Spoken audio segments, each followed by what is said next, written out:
Horns up, Metal Summoners. Thank you so much for hanging out with us. Sorry for the slight delay. Nothing that we didn't have taken care of for you guys. As always, this is your place. It is Wednesday night. We are here. You wait for us. We're here for you, and we've got you covered. We are your island of misfit toys, as always, with, as you can expect, all these beautiful faces. We've got Bobby and Tony. We've got the Psycho Steve. We've got Angel Alamo. I'm Jay. Before we bring in our fantastic guests today, for our guests and our guest hosts as well, we're actually going to kick it right over to our beloved Psycho Steve, who has a little bit of announcements that he wants to discuss and bring to the forefront of your guys' attention before he brings up our guest today. Psycho Steve, it's all you, my good man. Take it away. Well, thank you, Jay. So I just wanted to bring up everything June 5th and June 6th. Yours truly, the Jew for you, the heat you need, the kite you like, will be emceeing an event for youth mental health in Sunbury, PA. That's like in wherever that is. Right above Hershey Park. Oh, okay, cool. So there you go. I've never been there. Hopefully I won't get shot. Because you can go right up the Hershey Highway. Oh, sweet. Or the Milky Way. Okay, you know. And then just to let you guys know, it's $89 a ticket. It has bands like Firehouse, Winger, Warrant, George Lynch's band, because I can't call it Lynch Mob, Dokken, Firehouse, who else? Lita Ford, let's see, Jack Russell's Great White. And it's 2 days, $89 for one ticket, general admission. All the proceeds goes to the youth mental health. Go to brownpapertickets.com and come say hi to me. And I'm vaccinated, so you can give me a hug, a high five, fist bump, you know, reach around, whatever. And this guy will be there announcing as well with us. Absolutely. And it's for rock and roll. Yeah, you So- you forgot that I'll be there too. Great choice, Tony Coelho, author of the Americans with Disability Act. So, you know, throw that out there. And that's what I got to say. So take it away, Jay. Absolutely. No, absolutely, Steve. Of course, man, we're super duper hyped that you're going to be able to do that and bring all those bands to the fans, man, because it kind of got the rug swept out from you, which we definitely know was a bummer, but it's nice to get you right back up on that MC and horse for the Steve Pressed Up show. So we're really definitely stoked about that for sure, 100%. And again, thank you so much, fans, for kicking it with us. We are going to bring in our friends, special guest host today, Mr. Hal Sparks, TMS alumnus. How are you, friend? Spectacular, but I'll get better. Thanks for having me. And you know how I mean that. 100%, man. Absolutely. And we've got a little bit of a mobile camera, but we definitely have the man, the one, the only Chip Enuff. He is with us today. Chip. Yeah, good to see you guys. I'll tell you, seeing Hal, really, Love the hat. thank you. I'm inspired by Hal, by the way, because he's got style like nobody out there, Bo. It's He's true. got a sense of balance. I've always loved him. Look at how good he's looking chiseled right now, in great shape. Look at that. What a handsome man. Thanks, man. Thanks very much. Yeah, wearing my own superhero symbol in case I have to fight crime. If I have to duck out, that's why. I got my symbol on as well. Yep, absolutely. We're ready. We're like, together we fall in love and fight crime. It's we're like who cares we're like who heart to drives heart with it. Right. Yeah, who cares who drives this bus? Let's get to the picnic together, brother. That's right. That's right. Absolutely, 100%. And Hal, Chip, if you don't mind, Chip, I'm actually going to start it with you because with all the concerts starting up, and we were talking a little bit about it off the air, with as far as Baltimore here, which is where I'm sanctioned at, located at, and where a lot of the guys often come into as well. You have been announced as one of the main bands for the rescheduled M3 festival, which you are many times alumni for, but that's also going on at the same time that you have a fantastic tour going with Faster Pussycat. So why don't you start us off talking about your excitement, the tour, and what the fans have to look forward to? Well, of course I'm excited. I've been sequestered in my house doing my radio program, which is on Dash at 6 days a week on the Monsters of Rock. And that's all I've been doing, that and making records, to be honest with you. So it'll appear by the end of the year that I'm one of the hardest working guys in rock, but basically I just been stuck in the studio, just making records. And the tours are just starting to open up right now. And the M3 just happened, thanks to Eric Baker, who called us and said, I want to have Enough's Enough out there playing the show. And I think it's wonderful to be included with all those great bands that are going to be on there. What a celebration. 3 days out there. It'll be jam packed, and you know what? It'll be outside. So everybody's going to be fairly safe. But for me, the big thing is the Faster Pussycat Enuff Snuff Run, which is called Quarantine Tour, or maybe you might want to call it Straight Out of Quarantine 2021. Faster Pussycat Enuff Snuff, and we'll have a couple of bands that'll be following us around that tour. It starts on the 24th of June, and it takes us all the way through till September. And I think I think I'm going to be coming by your way, my friend. You are, some absolutely. shows. August 5th, I will see you guys at the Whiskey. You're doing there. And then I think you're down in Santa Rosa 2 nights later. We'll probably worth the car trip. Well worth the car trip. Let me know if you want Nerd Halen to open for you guys on August 5th. We would be glad. Listen, to I do hail it. Nerd Halen. That's a great band. One of my greatest stories ever, Hale, was going to Andy John's house in 1991 or 92. We were doing our strength record. And I went to Andy John's house, who was producing Van Halen. And behind his house in Beverly Hills, he has little servants' quarters. And it was about 11 o'clock at night. I showed up there right after my session. We were recording a record over at Music Grinder. We were at 101 and I went to Music Grinder.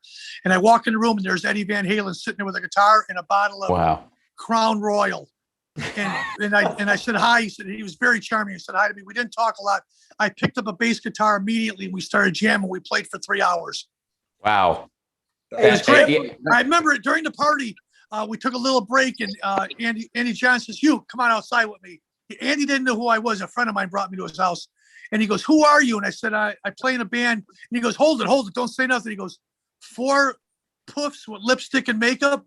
Because we had our new thing and Fly on Michelle videos out there. Yeah, They were hits on MTV. And I said, "That's me." And he goes, "I love you guys. I wanted to produce your record."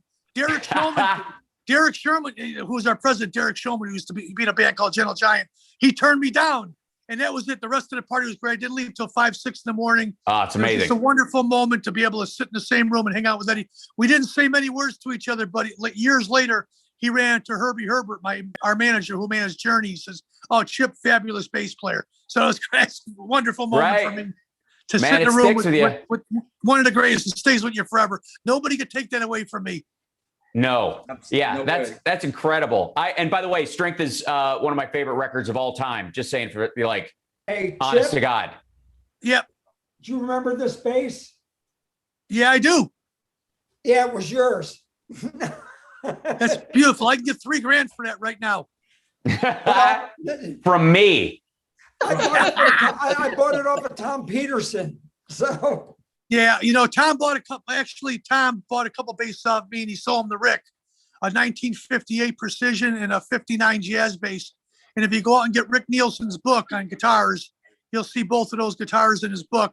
I should have never sold them. I sold them for $4,000 a piece.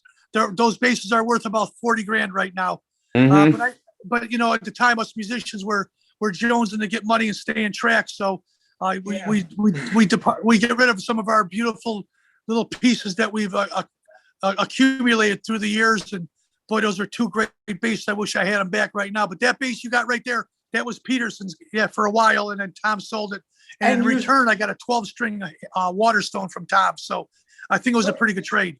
Well, I love it question. because I got that from Tom when he came through and he goes, "Look, it was Chip. Chip signed it." And we were laughing. I'm going, "Look, you don't understand.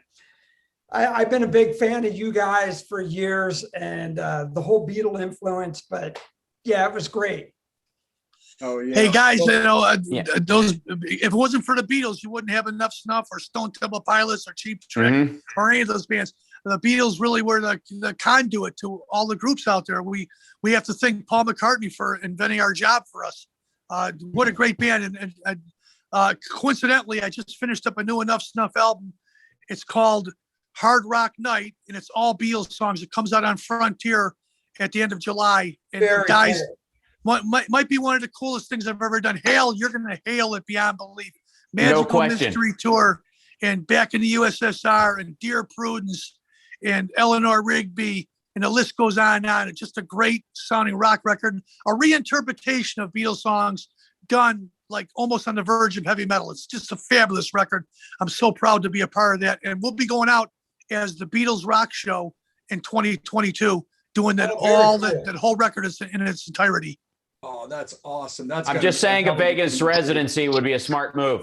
Are you kidding me? I would and- love that, because those are the kind of gigs you want to do, Hal, because it's you play, you grab the trim, you drag them to your lair, and it's wash, rinse, repeat. You talk about a promiscuous job right there. I'm excited about what the future holds if we get a residency gig, and Vegas loves that kind of stuff.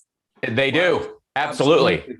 Hal, I got something for you right quick, since we're talking about like live music getting back together. I mean, you're always live with your fans, always doing your shows and everything that you've got going on. But is there anything that you can tell us about 01 or yourself playing live this year?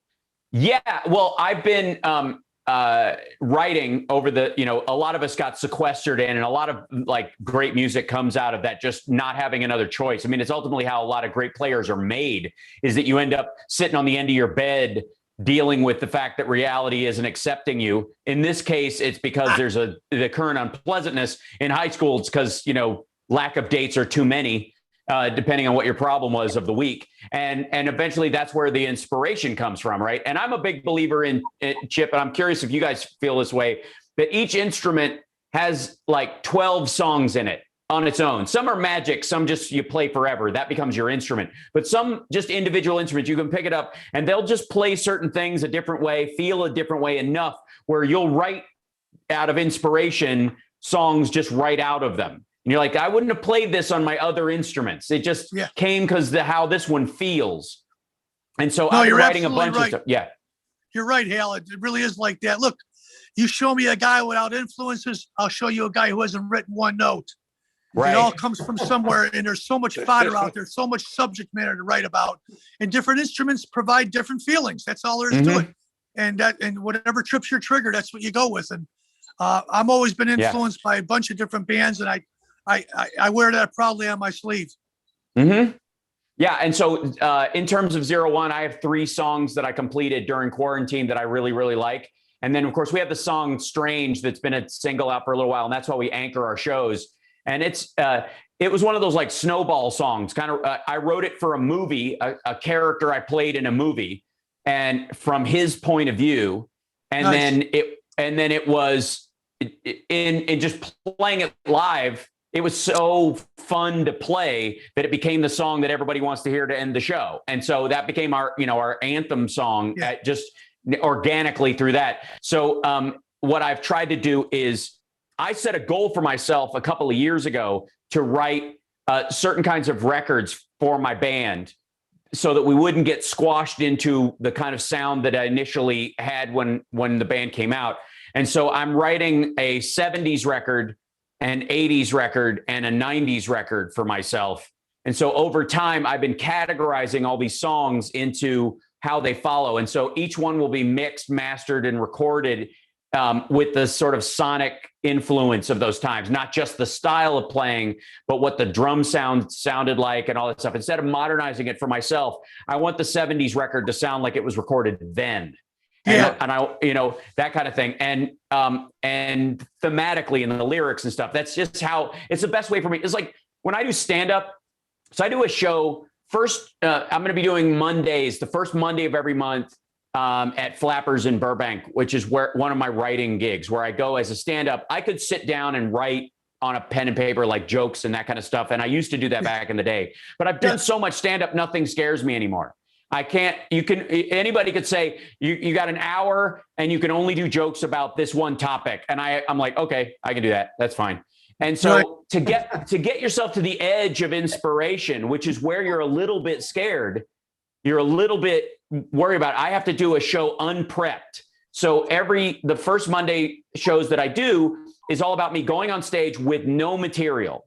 Yeah. I don't allow myself, and it's hard because I sit there all day going, don't think of anything that's funny. Don't try to jump ahead. Don't try to pick a way out. Don't try to set yourself up with topics will work.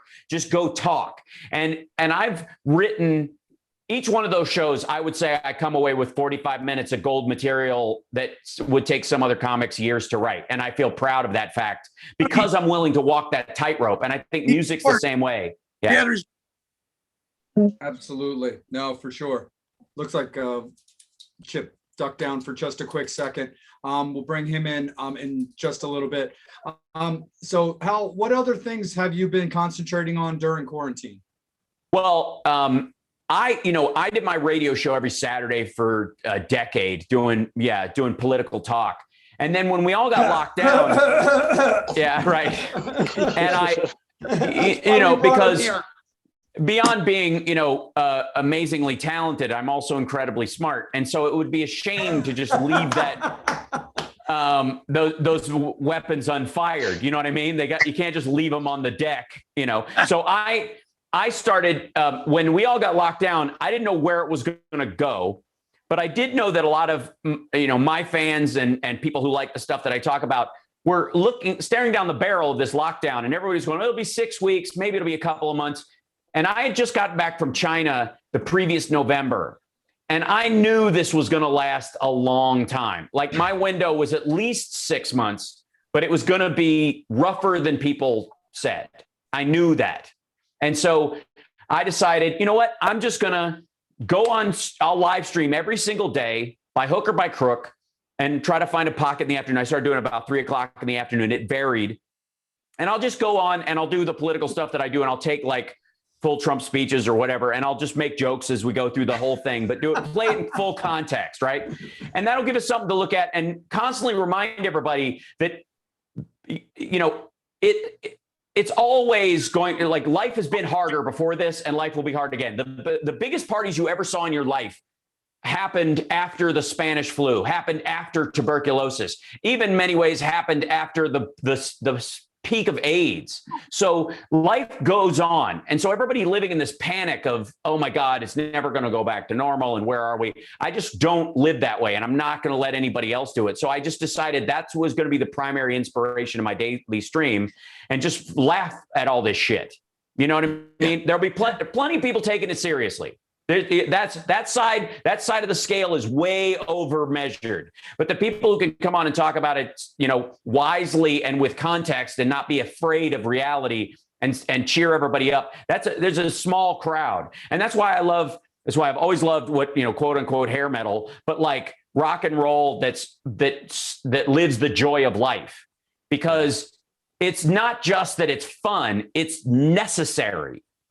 And so that was what my daily stream became about. Like, I'm going to talk about all the politics and that kind of stuff, but I'm going to do it in a way that's easily digestible and fun and doesn't just clamor on to, oh my God, the world's burning down. And like, do you have any idea what life used to be like in the fucking 20s? Do you know what kind of hell your grandparents lived through? Do you have any fucking idea? With no horizon, none, no, like, when the pandemic, the Spanish flu hit, there was no fucking mRNA vaccines or hospitals with ventilators. You just fucking died. Right. Let me chime in right here. Since I brought the man, Mr. ADA, ran Gore's campaign, everything, I knew you were on, so this is why I brought Tony up tonight. So yeah. I got to throw I'm going to throw a grenade out right now. Uh-oh. 2 names. Sure. Matt Gaetz. Boom. There you go. I don't know that that's a grenade anywhere but his own house right now. The man just got, honest to God, like the stuff. You do realize that this asshole is in trouble for stuff that is only a problem for him largely beyond the, underage aspect of it. It's only a problem because he lives his life as a hypocrite. The vast majority of the things like having sugar babies and that kind of stuff and having arrangements with people, there's a certain moral flexibility in reality that a lot of people can deal with. Yeah. But when you're a hard ass and you're telling other people how to live and you're the family values party and all this stuff, and you've been telling people for a long time that rock and roll is the devil's music and people shouldn't be living like this and that everybody should get, 2.5 kids and live with their dog and shut the fuck up and work at a Blockbuster. And then everybody has to take ecstasy to have sex with you. That's the story, right? So I just got back from Florida. I was just in Tallahassee doing Shakespeare down there because that's the kind of brain I have. And while I'm down there, you could tell, like, I was in the capital of Florida, and Florida, that's Floribama. And anybody who's toured knows this. The fucking northern Florida is nothing like Florida. It's like the Upper Peninsula. It's like the UP in Michigan. It's like it doesn't. It's not even. It's off the charts. I call it Floribama because there's. I mean, you're in the goddamn sticks or whatever. But there's everybody's got a broomstick up their ass, and they're walking around like they live some sort of puritanical life, and that's a lot. That's a crushing weight to live that lie all the goddamn time. It makes you nuts, and that's why I've always enjoyed. I mean, as a stand-up, I can get away with anything. I could walk out of a brothel on fire, holding hands with a little person dragging a dead mule with a strap on my forehead, and there would be no scandal. It would just be like, that's adorable. He's so cute. You know what I mean? Love Whereas that's a good feeling right there, where there's no rules and no regulations. Not really. I love going out there. They're starving for comedy and rock and roll and heavy metal. Yes. They want to see shows out there. Nobody wants to be handcuffed anymore. We're sick and tired of it. The rules and regulations have changed so much in the past couple of months that I want to go to places where just people embrace things and there's no negative feelings. Okay. Well, you're right.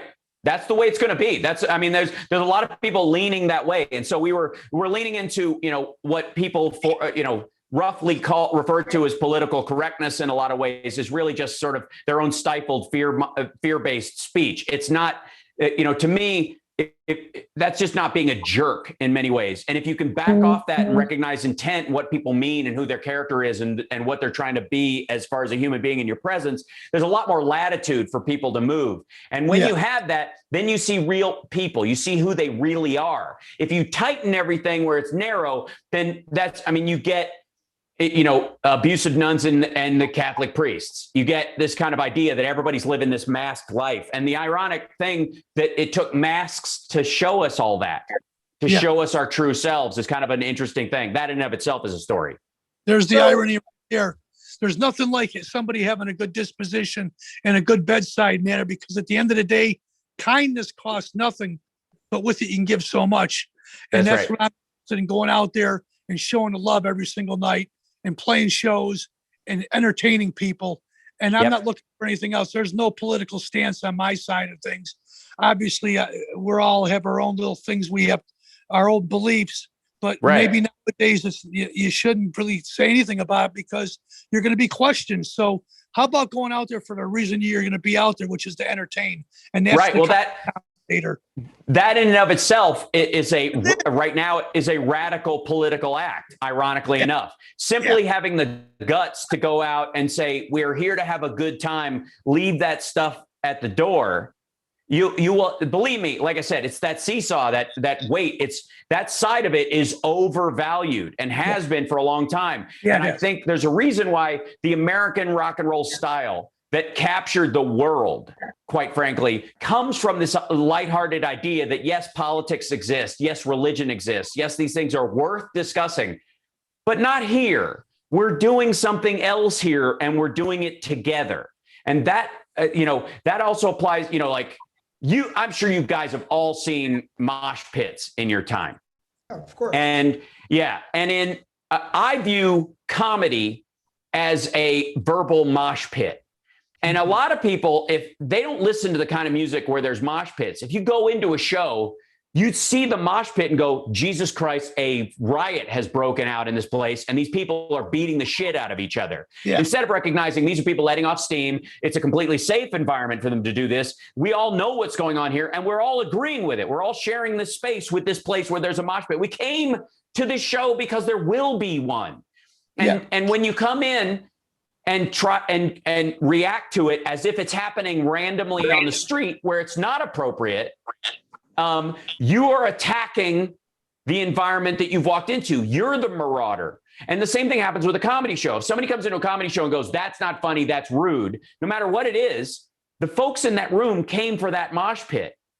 And you can disagree with it later. You can have your conversations about it. You can watch a Netflix special at home and talk about it with your family. But if you enter the space where this is going on, you're the outsider in that circumstance. Yep. You're the person enforcing a cultural boundary that doesn't belong in that space. And it especially applies to rock and music. So Tony here, as you know, I mean, with he authoring the ADA under Papa Right. Bush and everything else, he didn't write it as a Democratic thing or whatever.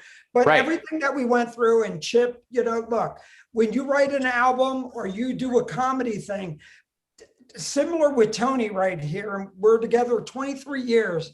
He didn't do the ADA as a Democratic thing. Right. He did it as, look, Handicap, injector. like handicaps happen to people regardless of their political belief, their religious beliefs, or their circumstance in life. My dad, it was an architect, worked for the state of Kentucky in the 70s and 80s, and implementing the ADA's rules and putting the first ramps on buildings in the Kentucky State House was part of his job once the ADA passed.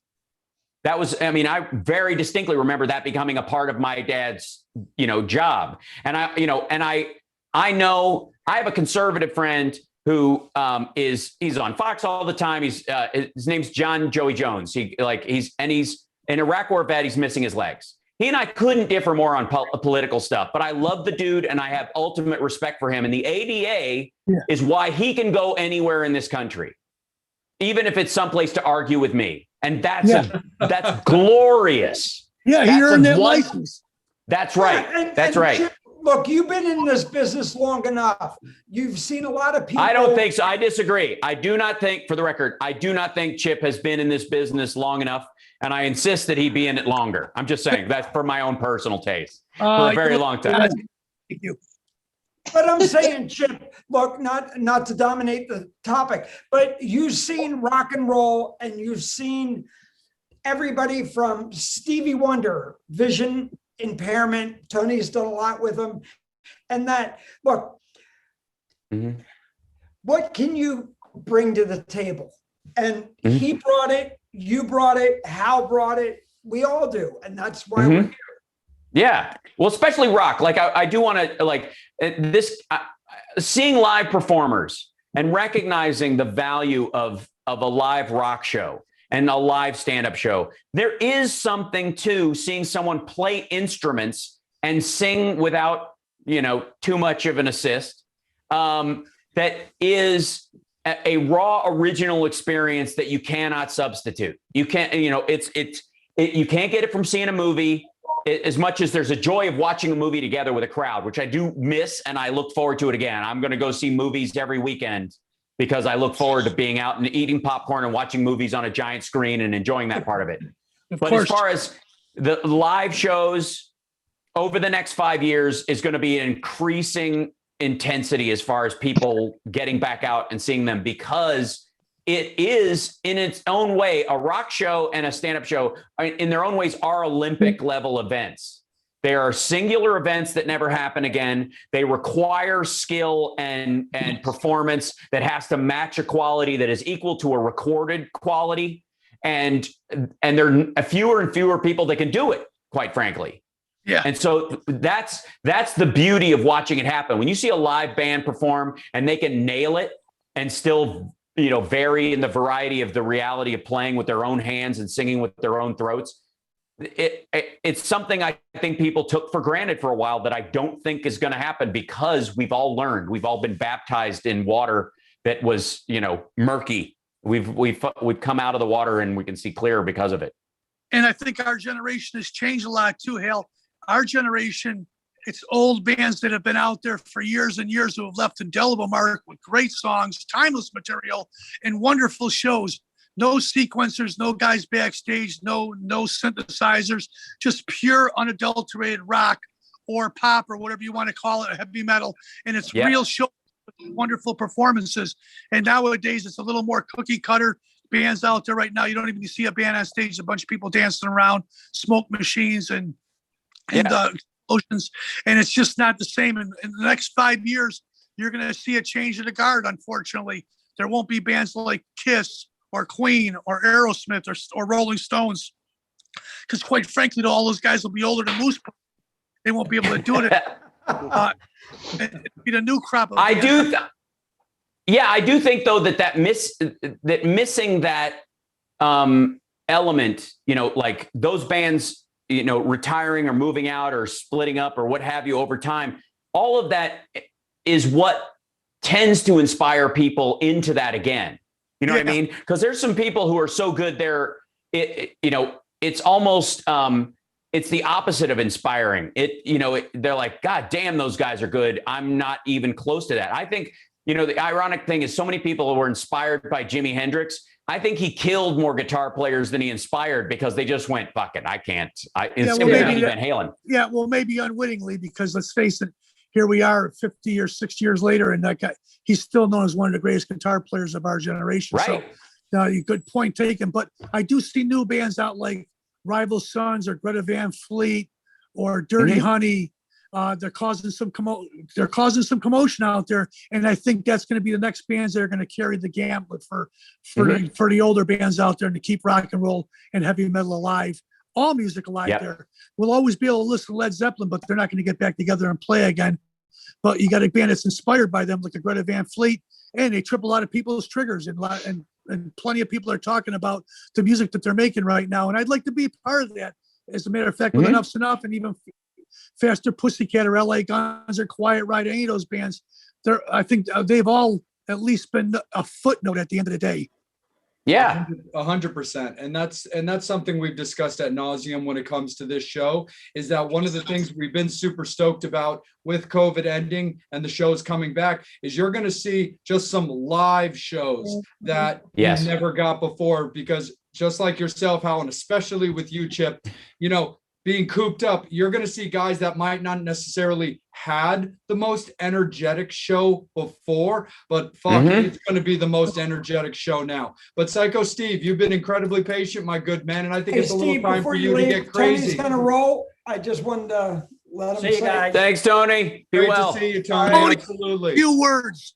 So, Psycho Steve, why don't you take it away and get a little crazy at the expense of Chip and Hal? Okay.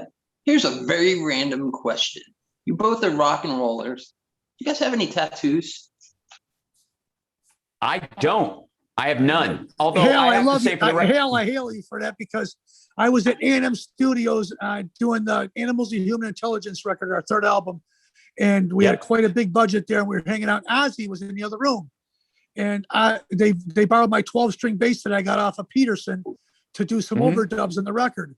And they during this recording session, Ozzy finally came outside, and I went out and shared a couple of Dunhill cigarettes with him. And I said, "Hey, you got some nice work right there." And he goes, "You want to be original? Don't get a fucking tattoo." And I have no tattoos, but Ozzy had a bunch of them, and I appreciate them. I love the work of art, but I've just been one of those lucky guys that, for some reason, I've had a lot of artists wanting to do me, but I've just held back. I figured, well, I came into the world like this. Maybe that's the way I'm going to sashay. So I'm surprised that, Hale, you don't have any, because you live in Los Angeles. That's the home of tattoos. Well, I know. You're a very disciplined man. It's true. I mean, part of it is choice of being an actor, is that I know a lot of guys who have to get their tattoos painted over when they do stuff. And it's easier now, certainly, I suppose. But for a very long time, it was a big deal. It added an extra 2 hours to your shoot day, which, and I know a bunch of guys who had like James Spader, who I love, has some really awful tattoos, right? Yeah. And my buddy Rob, he worked on Secretary with him, and he did like her scars on that and stuff. He's a creature effects dude. And one of the things he had to do was paint over, his Kiss Me, I'm Irish, crap drunk weekend tattoos that he had that, looked like they were done with a magic marker in Tijuana over a weekend. And I remember very distinctly when he was dealing with that. At one point I was thinking about getting one. I was like, God, I've been nude on camera so many times, and I plan on being, I do have pictures of that too.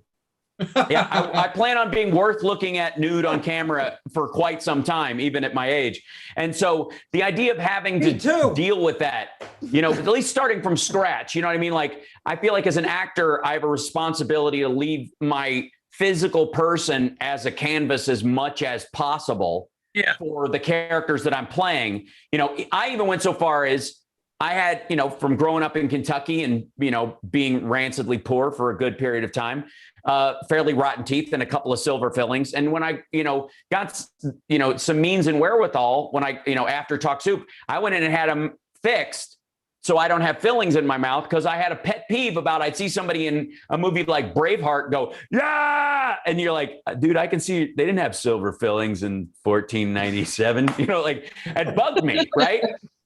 And so I was like, I'm going to get those filled in so that I just look like I'm like a tabula rasa as a physical person within the extent that I can. I can't make myself taller. I can't, any of that shit, but I can be bioavailable to whatever character I'm playing, as close to the to fresh as possible. So that's why for a long time. Any other, so no, I don't have any. Okay. Now, appearance is everything, especially if you're an actor. You got to really watch how you present yourself. And I love tattoos. I think it's a wonderful work of art. Me too. Respect it, but it's an acquired taste for anybody out there. Some people My hail girl it. has Some others don't. my girl has a lot of. She's got a beautiful piece that runs all the way down from her neck to her shoulder, down her leg. Mine too. My ex was a suicide girl. She had a beautiful chest piece, both her sleeves done, whole deal. It was, gorgeous work. I love the Suicide Girls. I tour with them over in Mexico. Wonderful girls. You and I will trade stories off air. Some someday. of the stuff I can tell you. Absolutely. Hey, Hal, let me jump in real Caleb quick. says hello. He's chimed in real quick. Caleb, right on. Caleb, Before I kick it over to Angel, because he's been standing by with our fans, I just want to follow up Steve's question with you, Chip. Talk a little bit real quick about reactions you've had to Enuff's Enough tattoos, because I'm sure you've been presented with some.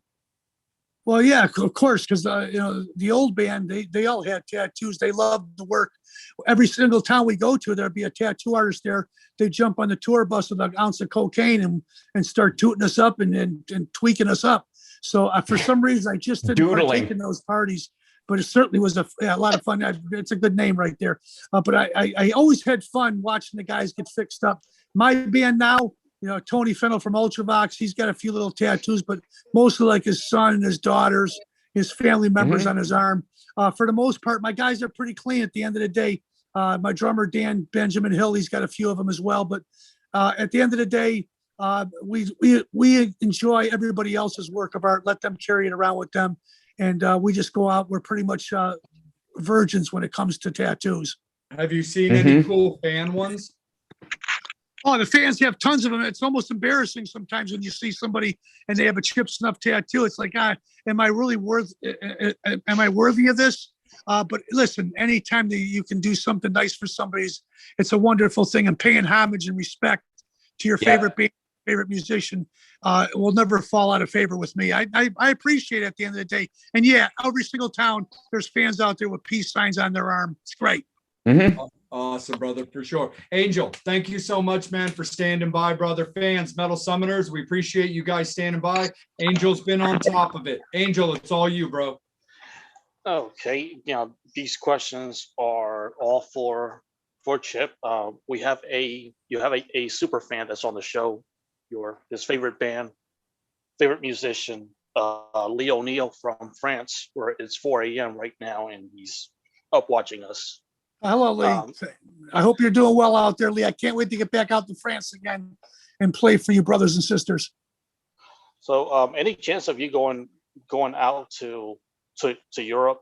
Any chance? Just asking for him.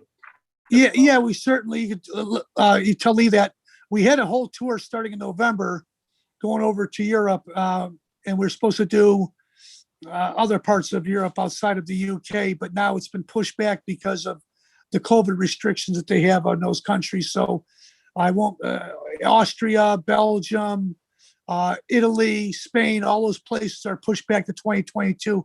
However, in early November, I'll be in the UK doing Ireland, Scotland, England.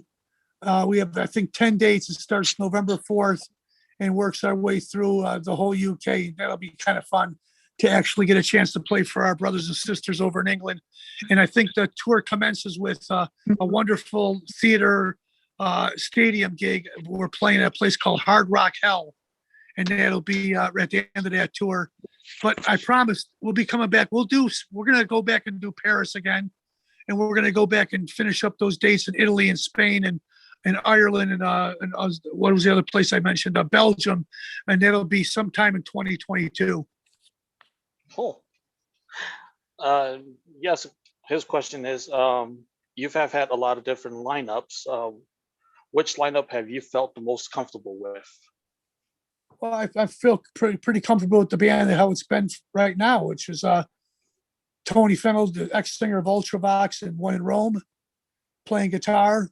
Tori Stoff-Reagan, who's played with the Black Mollies for years and also played with New Black Seven. He's been with me for a dozen years. And our drummer, Daniel Benjamin Hill. That's a solid lineup right there. Come see the band live. Mhm. I think you'd be very impressed with it. You're not going to beat anything from the early days. I'm not downplaying Derek Frigo and Vicky Fox and Donnie V. Fabulous guitar players, singers, and drummers. Those guys, they brought it every single night. Those guys are real rock stars. And you're lucky when you got a band that can stay together for a long time because, as I mentioned before, the average life expectancy of any band is 3, 4, 5 years. For us to still be going our 36 years, it's a real miracle right now. Mhm. But it'd be a shortcut to thinking for me to say that I'm not happy with the band right now, how we stand, because we've put out 4 records in the last 4 years. Our newest record, which is called Hard Rock Night, comes out at the end of July.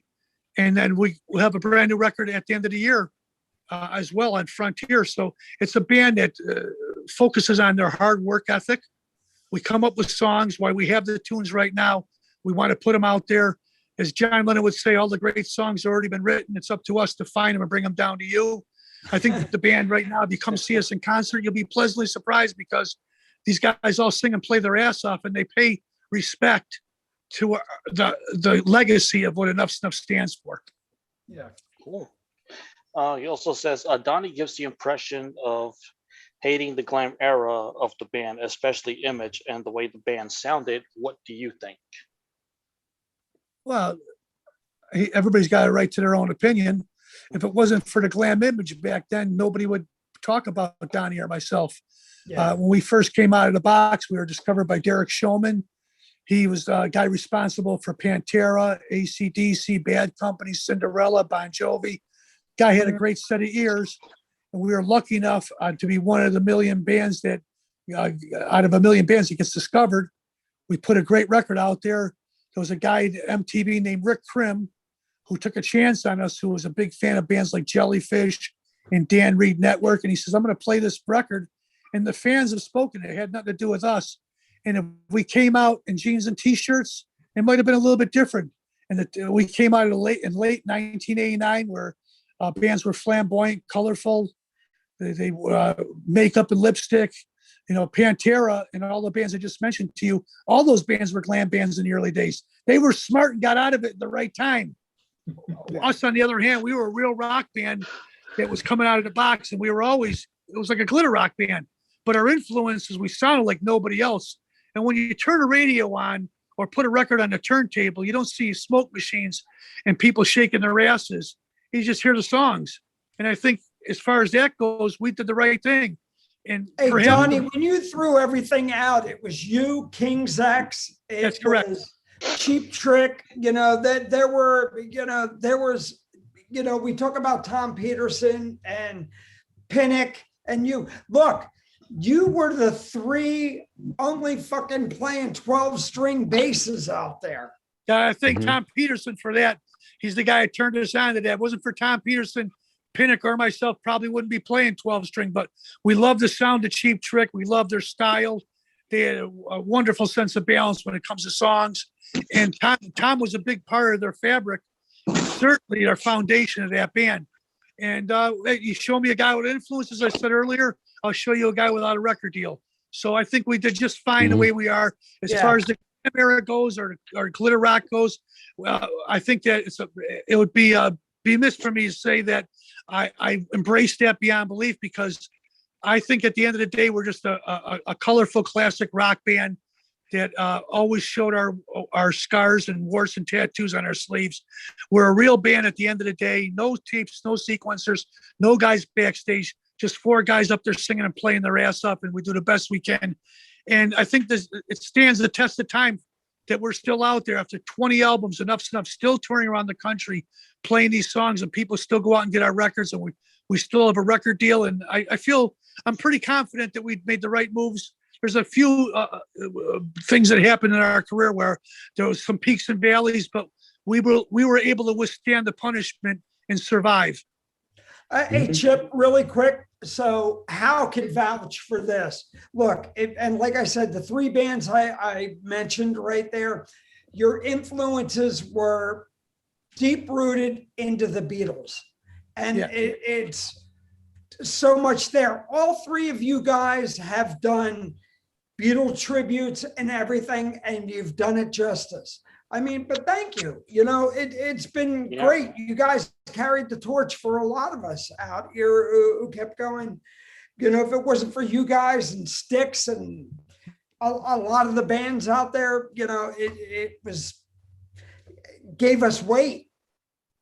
Well, I appreciate being recognized whatsoever. As little Stephen Van Zandt from Bruce Springsteen said to me, Chip, if you leave a little imprint, you're okay. You've done something good out there. I believe that we've come from a great bunch of bands here in the Midwest. Like you said, Styx, Cheap Trick. Obviously, there's newer bands that are out here too. But Kansas, I come from the earlier stuff. Survivor, Off Broadway, Pez Band, USSR. There's a lot of bands that you wouldn't know about that came out of the Midwest that were fabulous. From Chicago, some people just didn't get the recognition that others got. We're one of the lucky ones that slipped through them, and because of that, we get to be the little indelible mark that's left here. I'm proud of what we're doing. I don't think that the story's been written yet. There's still a lot more to be said with Enough's Enough. There's more music in us. Hopefully, be able to go out and tour as well. And I'm going to keep pushing what we do every single day, which is music. Rock songs. Oh, hell, played on 10. Cheap Trick just put a new album out. How great Their new is record, that? yeah. Their new record's fabulous, by the way. Robin Zander's still singing his ass up. And I'd like to believe that we're putting out good music as well. And there's a lot of good groups that are out there right now that are following our footsteps. And listen, there's room for everybody out there. Absolutely, 100%. Angel, I want to steer it right back up to you, buddy. Because Sorry, Angel, didn't mean to step on you. That's okay. That's You're okay, Bobby. It's Don't all even sweat it, good. man. I just want to make sure I steer it Damn back. cocktails. We're hanging out this weekend, so it's all good. I got 4 more fan questions. 2 from Lee. He wants to ask, would you rather work with a producer or produce the albums yourself?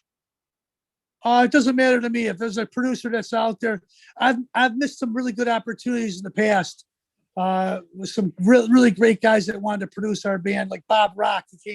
He wanted to produce a Strength record, and we felt that it wasn't in our best interest. It would have cost us too much. Looking back in hindsight, I kicked myself in the ass there. I'd love to work with a guy like Bob. Andy Wallace, absolutely fantastic. A wonderful producer. Jack Douglas, I love him beyond belief.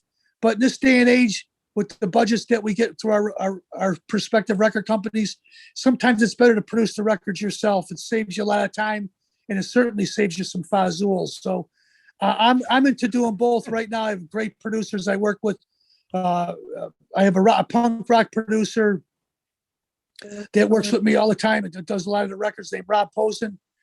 He's fabulous. You guys would love to listen to Enough's Enough, Brainwash Generation, or listen to Diamond Boy Records. You'll hear his work. Also, Tony Fennell, great producer, has been producing bands for years. So there's musicians and players around my band that do great.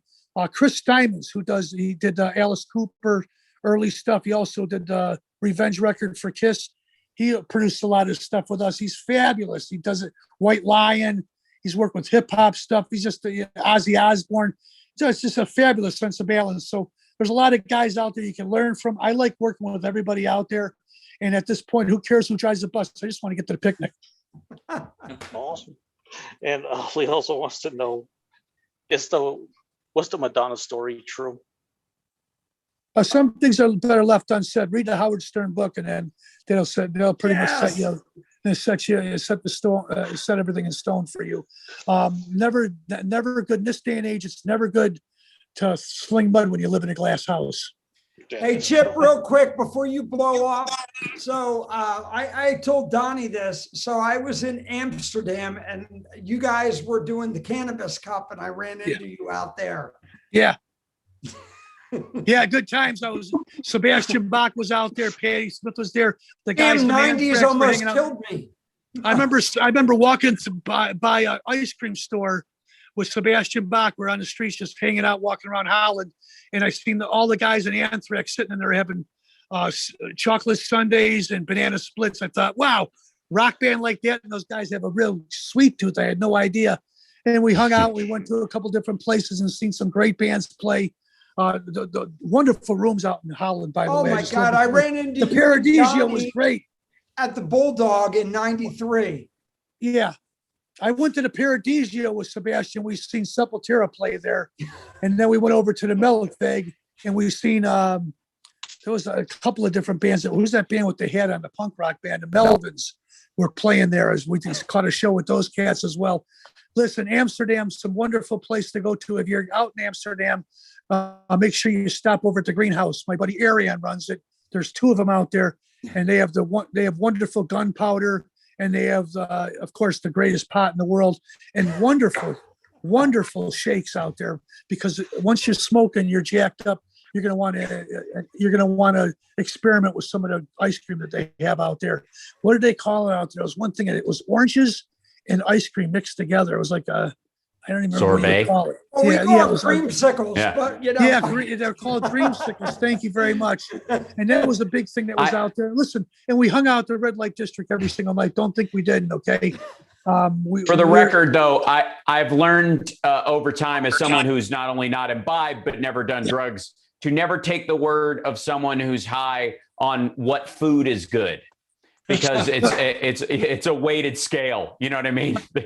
Absolutely, Al, 100%. You don't have to worry about food if you're at the red light district and you're window shopping.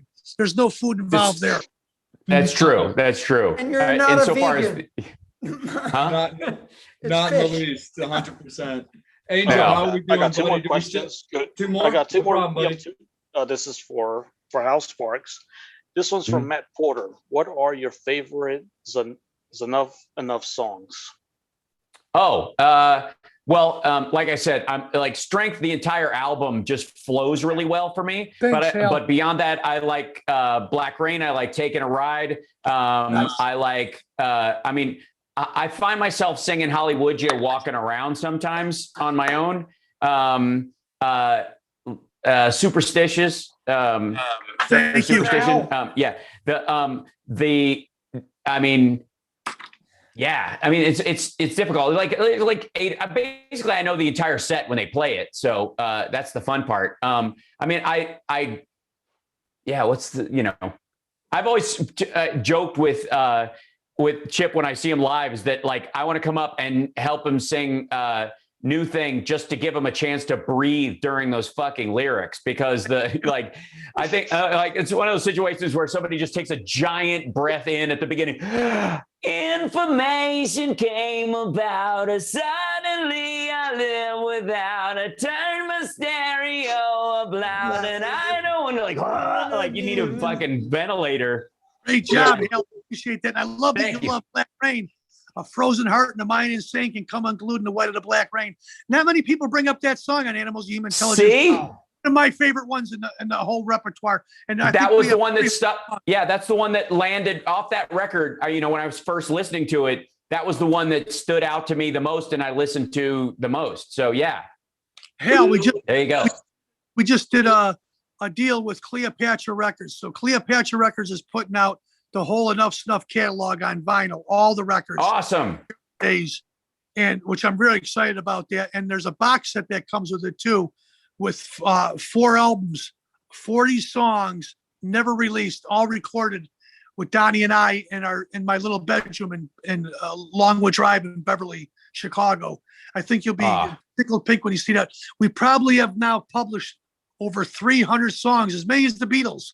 300 songs published. It'll be 23 records at the end of the year that we'll have released. 20. That's unheard of. Amazing. Yes, it is. And I would like to say, like, for like Mother's Eyes. What else? Like there's just there's a ton of stuff, and like I said, just I enjoy the joy and the heart of the music, and so it's I mean, been into it for a long time. So I think that might have been a question about from the fan to see if I was a Posers, Enough's Enough fan, but I also am from Chicago. So there's also, I have extra skin in the game beyond just liking it anyways. Right on. As a fellow Chicagoan, I was always cheering for, we all cheered for Cheap Trick. We all cheered for Ministry. We all cheered for Enough's Enough. And then we all had to listen to fucking Smashing Pumpkins album for fucking 3 years after we'd already heard it for 2 years before it on local radio. God damn, it was annoying. But everybody else we cheered for. Hal, I love the fact that you just flipped it back on Matt, accusing him of trying to get you. I cannot forget Candy Burton. She asked a question. Absolutely. Angel, last fan question for this segment and your question. Okay. Candy Burton wants to know, what are some of your best and worst Heckler moments? Well, I don't really have hecklers because I scare the shit out of them because I'm smart. Most people don't know this. Can I tell you the story? Like, okay, when I was 16 doing stand-up in Chicago, and I could do any gig that I could drive to and get back in time to go to school the next day. So I did a place in called the Brat Stop in Wisconsin, and at one point they had a Blue Oyster Cult cover band playing. Yeah.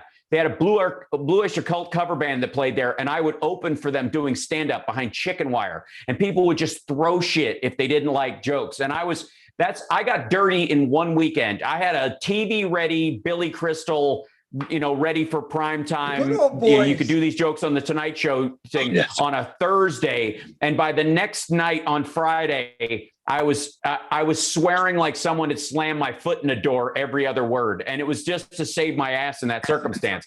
Since then, I haven't had much, but most people don't know this, but real hecklers, not just rando drunks garbling bullshit in the back, which a lot of people will call heckling, and it's not.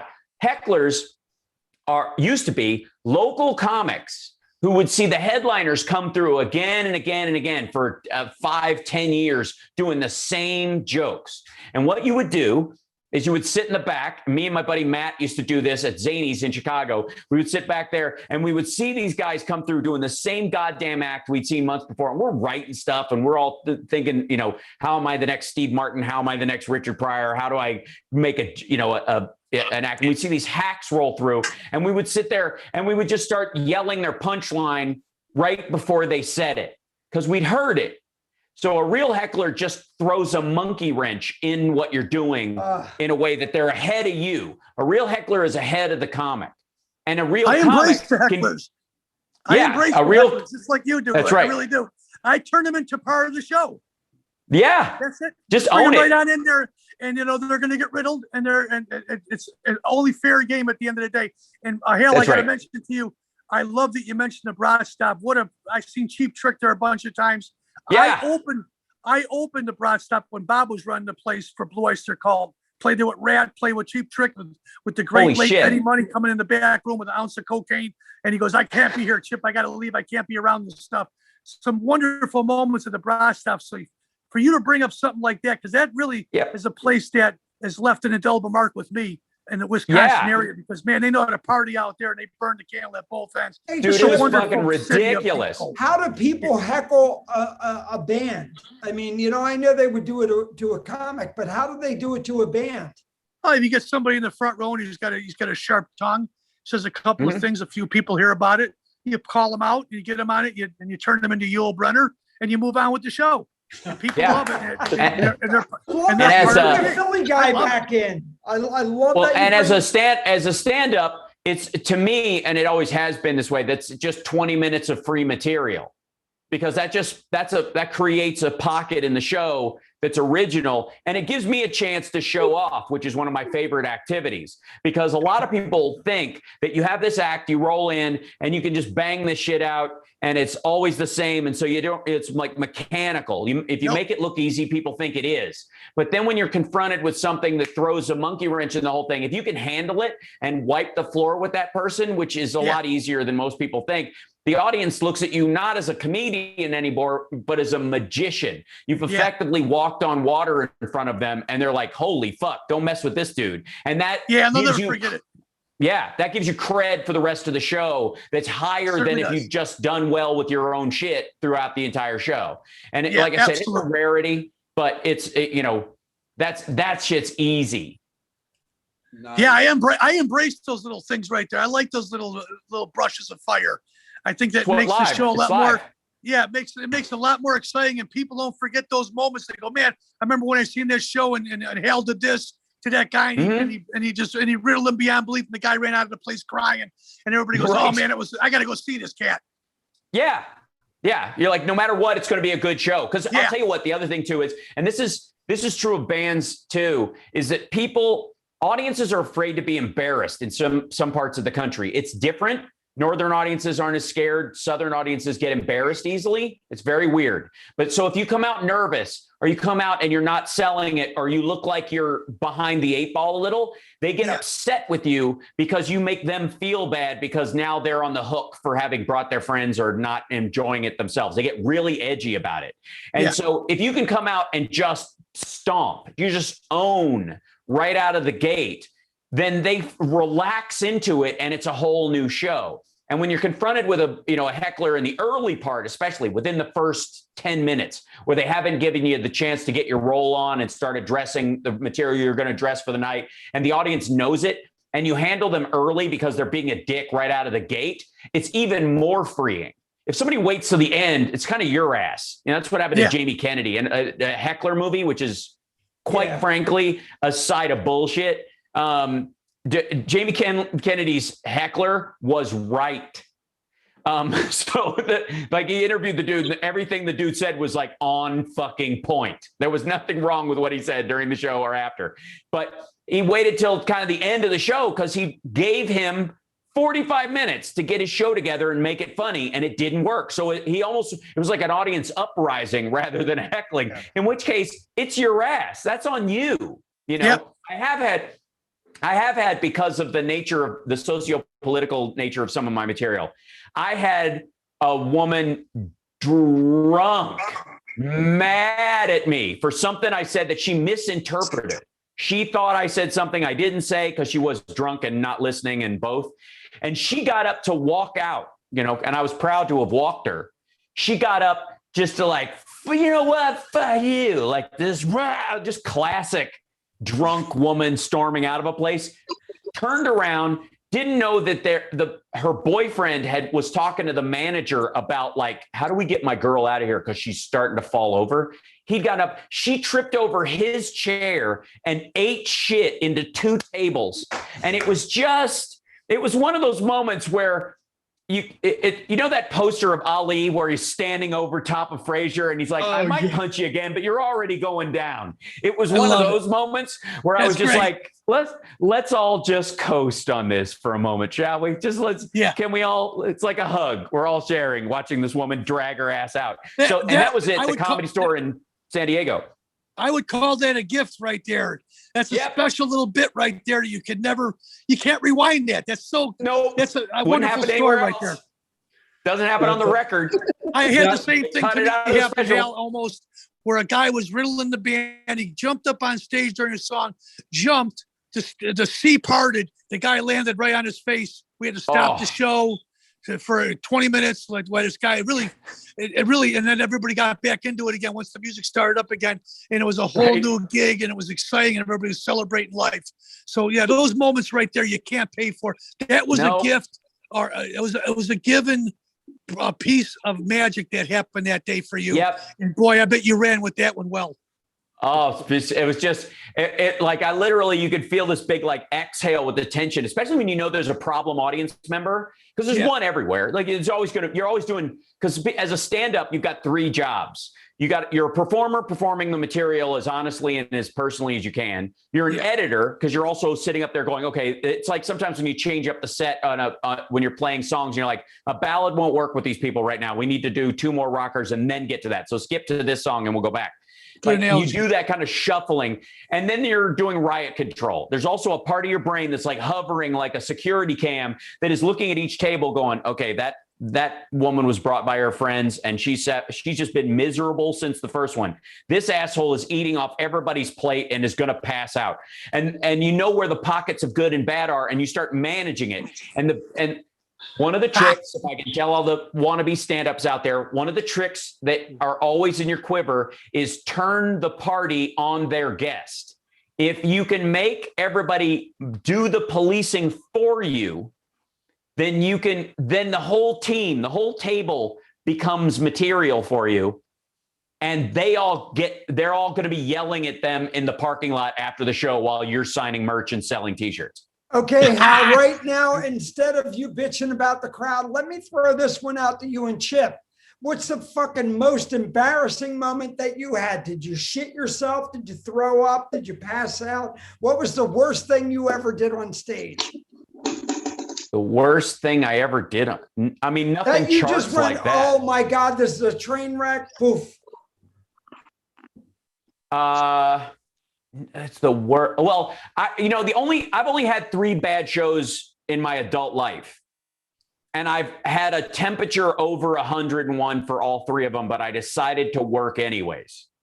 Like I had a bet, like I was like, fuck it. I can't cancel this close to it. I'm sick as a dog, but I'll manage. Right. And the funny thing is to the audience, it was probably like, while not my best show, not anywhere near some of the shit that they probably seen, where my worst days were better than a lot of people's best days. I feel good about that because I care about my audience. As long as you don't give a shit about yourself more than you give a shit about the audience. That moment where you just went, oh my God, I just farted, and that wasn't a fart?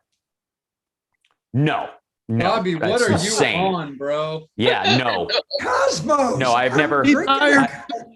If you, I'd have him thrown out. Yeah, no, I'm not. No, I've never shat you myself. You had to have that show where you just went, that I shouldn't have taken that. Or there's been shows. Who gave me that weed? There's been shows. There's been shows where maybe the performances were questionable because the crowd weren't. In the early days, Enough Snuff show up in England. There's 30 fans out there that they're dressed just like us.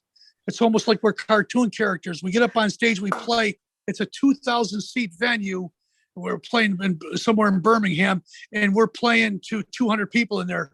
And I'm pointing to invisible balconies, and I'm shouting at the crowd, and I'm punching people in the front where they're grabbing my rig. And at the end, one of the journalists from Kerrang! Magazine says, "Chip's Enuff. He's the kind of he comes to our country. He's pointing to invisible balconies with no people. He's the kind of guy you invite into your house, and he won't leave and he'll eat all the food." And I thought, well, that nailed it right there. Guy was pretty intuitive, to be honest with you.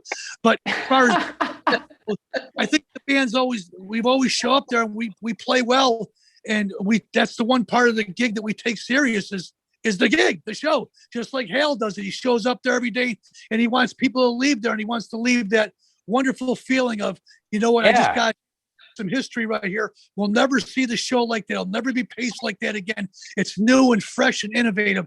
That's how I want every show to go out. Right. I've never been a drug addict, so I've been one of the lucky ones, as my grandfather would say. So when I show up at the gig, the task at hand is to put on a fantastic show and for everybody to leave there and go, wow, I know why I fell in love with this band in the first place. And I'm sure that sentiment is echoed with Hal too. He wants people to walk out there and go, you know what? This cat can talk a dog off of me, truck. I'm going to go see him again.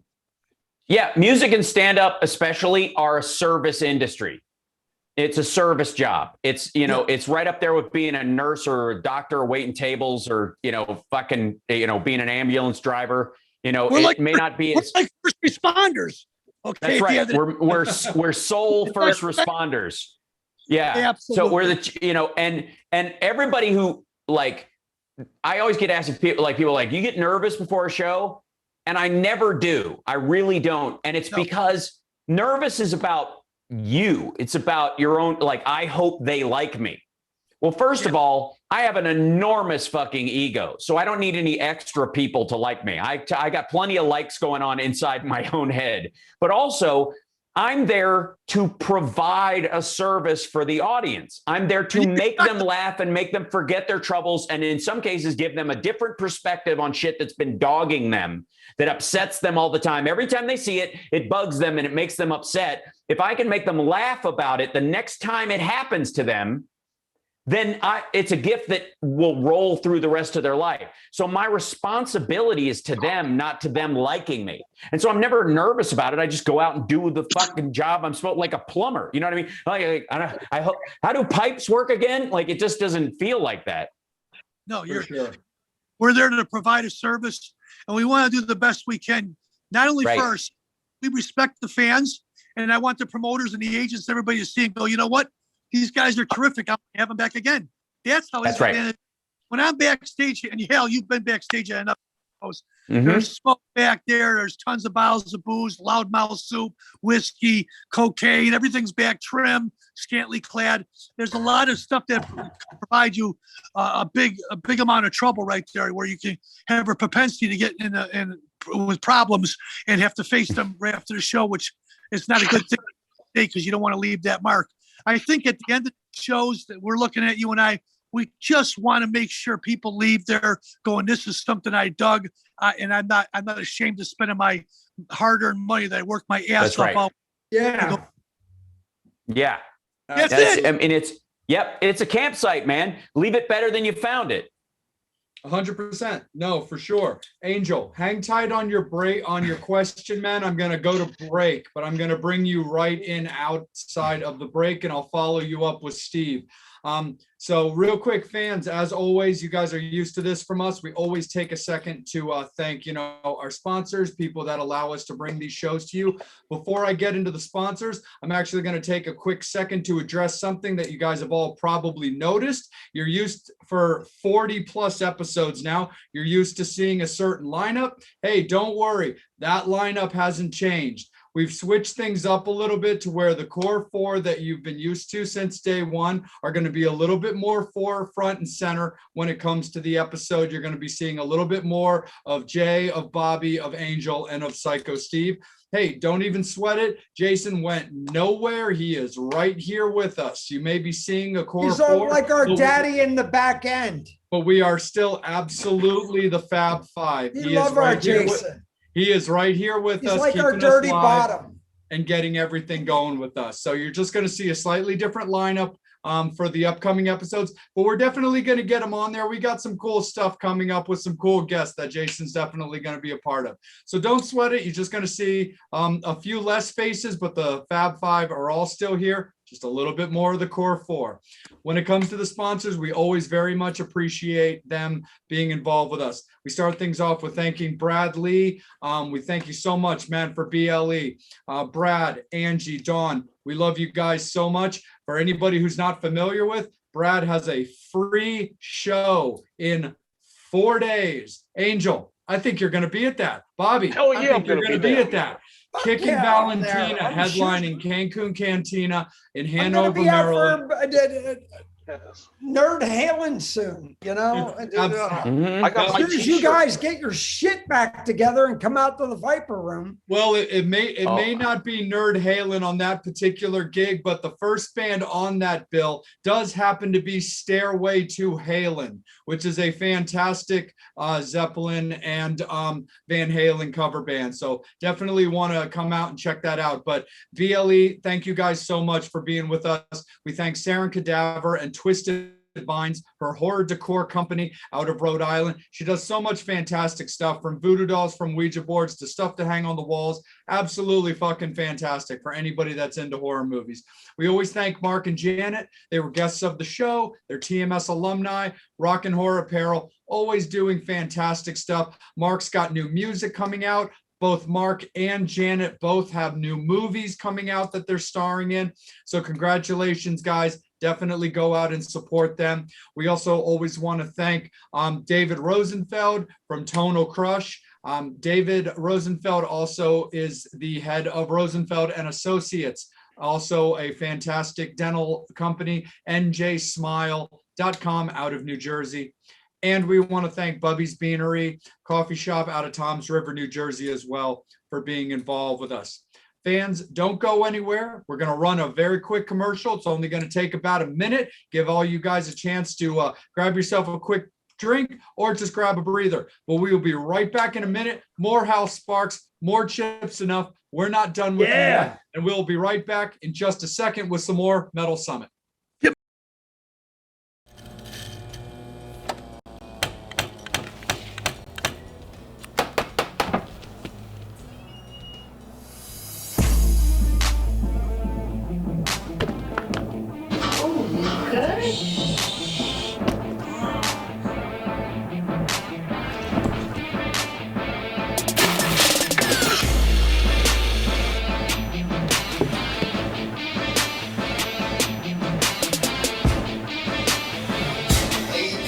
Oh my God, what happened to you?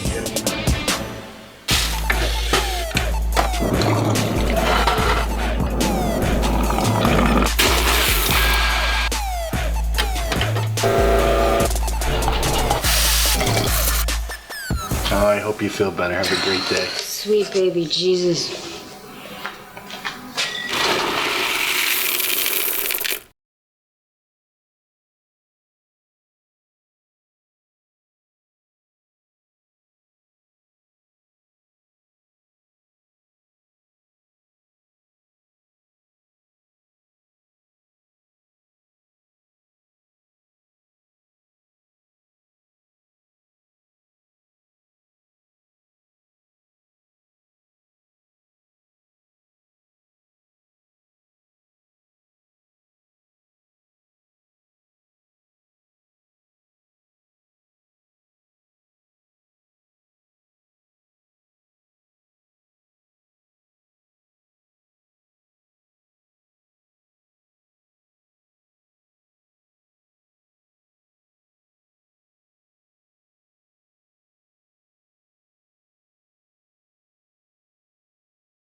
Yeah. Even the Beatles, We're good. the Beatles stuff, we're always moved beyond belief by anything across the pond.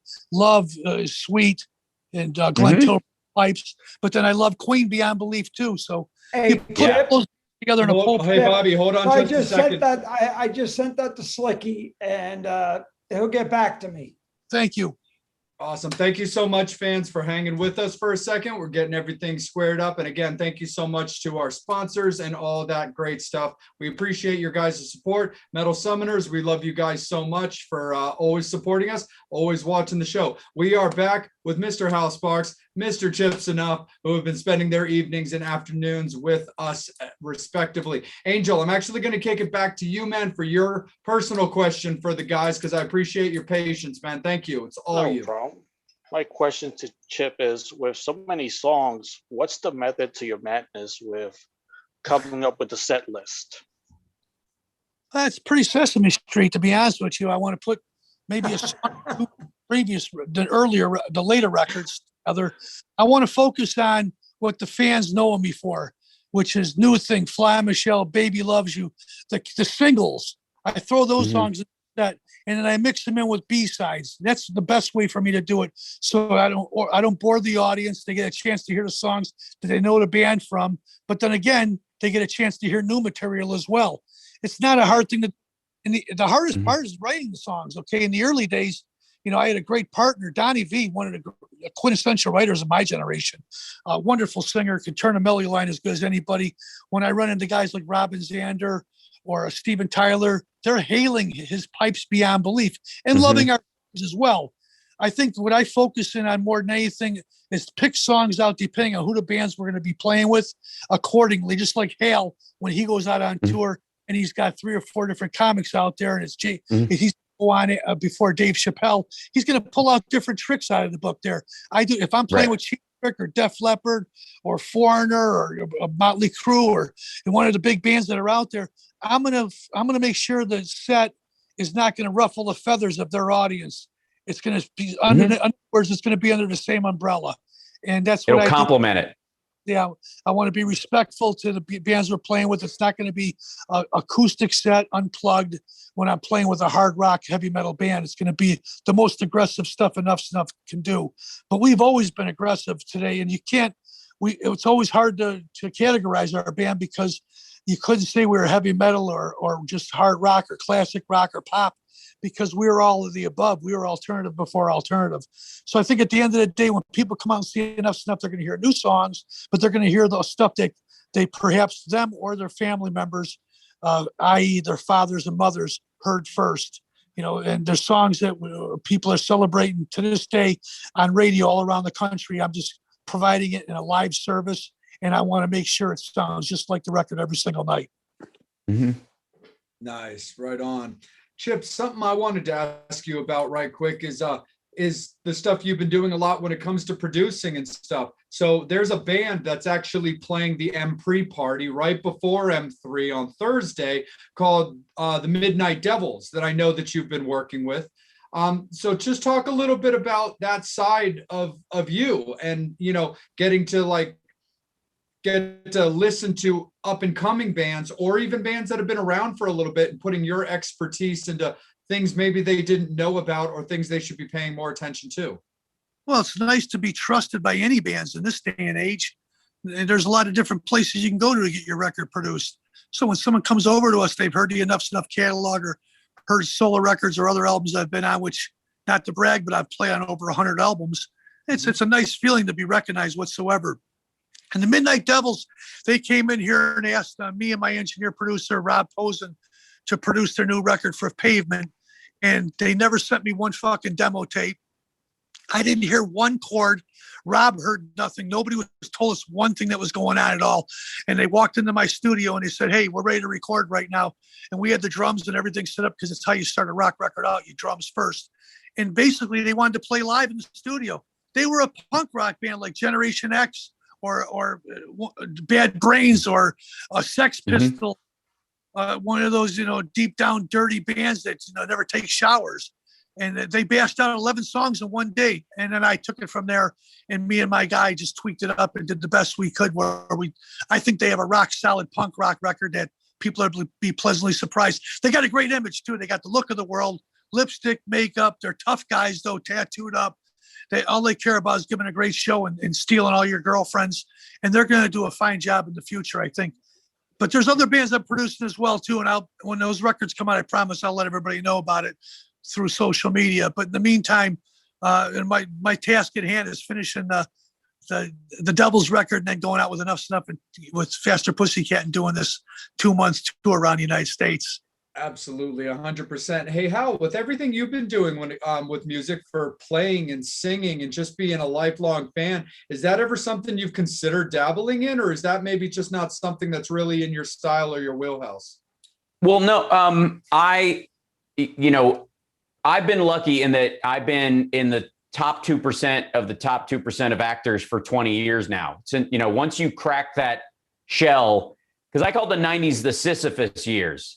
So I used to roll that rock up the hill and watch it roll back down. And then I got Talk Soup, and then I got Queer as Folk, and then and then the I Love This rolled until I got Lab Rats, and I did a couple movies in there. So I've got a career now. I've got and my goal as an actor is to be the old fuck in the movie. So my goal is to be Hume Cronin or Burgess Meredith when I'm 85, right? So I've got a long game for who that. just passed away yesterday. Mm-hmm.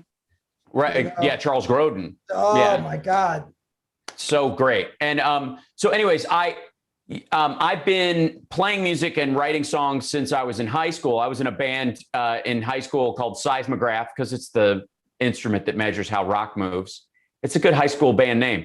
And my buddy Johnny Million, who's got fingers that look like the legs of the alien face hugger and can play, who loves Brian May desperately and can play like anybody you need him to play like. It's just incredible. He once met Steve Vai, and they put their hands up together, and like Steve Vai's fingers were slightly longer than his, and that's ridiculous. Because Steve Vai's got like dildos for fingers or something. It's weird. Yeah. They're So like anyways, huge. and I love his playing. I mean, but so all my life in my family, my dad's a bluegrass musician. He fixes and does fret work for like Bela Fleck and and Sam Bush and all these like bluegrass dudes. And I grew up around that. So if your dad plays acoustic, you're going to want to play rock. He's going to here's a guitar. I want the black one with the studs on it. Right. That was my whole thing. So all my life, his only rule was, if you're going to pick up the instrument, you damn well have to play it, really play it, not just dabble, not just, all this. No noodling. Right. I respect the idea of three chords and the truth and all that, but it's also fundamentally bullshit when it comes to songwriting, that a knowledge of your instrument, you don't have to be a trained jazz musician to do everything, but you have to care enough to keep growing in it. So I play all the time. I track a bunch of my stuff. This is my favorite guitar is always just off camera, like in my studio here. Wait a second. So this is number 3. Steve sent me this. All right. So you're an asshole. I bought this with my own money. I'm just saying. Well, I basically almost massaged his organ to get this. And understood. Yeah. Some things are better left unsaid. That's right. I agree. So this is my go-to. I've written on this one a ton of stuff. It's the most playable for me. I have a regular bass and a fretless bass and an acoustic that's always in my studio because I'm always writing songs, and it's just part of my existence. So I've done a ton of the like Ultimate Jam nights, and I used to sing with Steel Panther. Always asked me to come up. Love it. And it got to the point where Ralph was just sick of me being able to sing really well and would keep trying to up the ante on songs and go, I bet he can't sing this one. And I would, I've yet to be bested in that regard. And it's because of those guys who, my good friend who plays Sticks It In Ya, Darren, who's he's just a great friend. And I can't wait to see him and hang out with him again after all this, the current unpleasantness is over.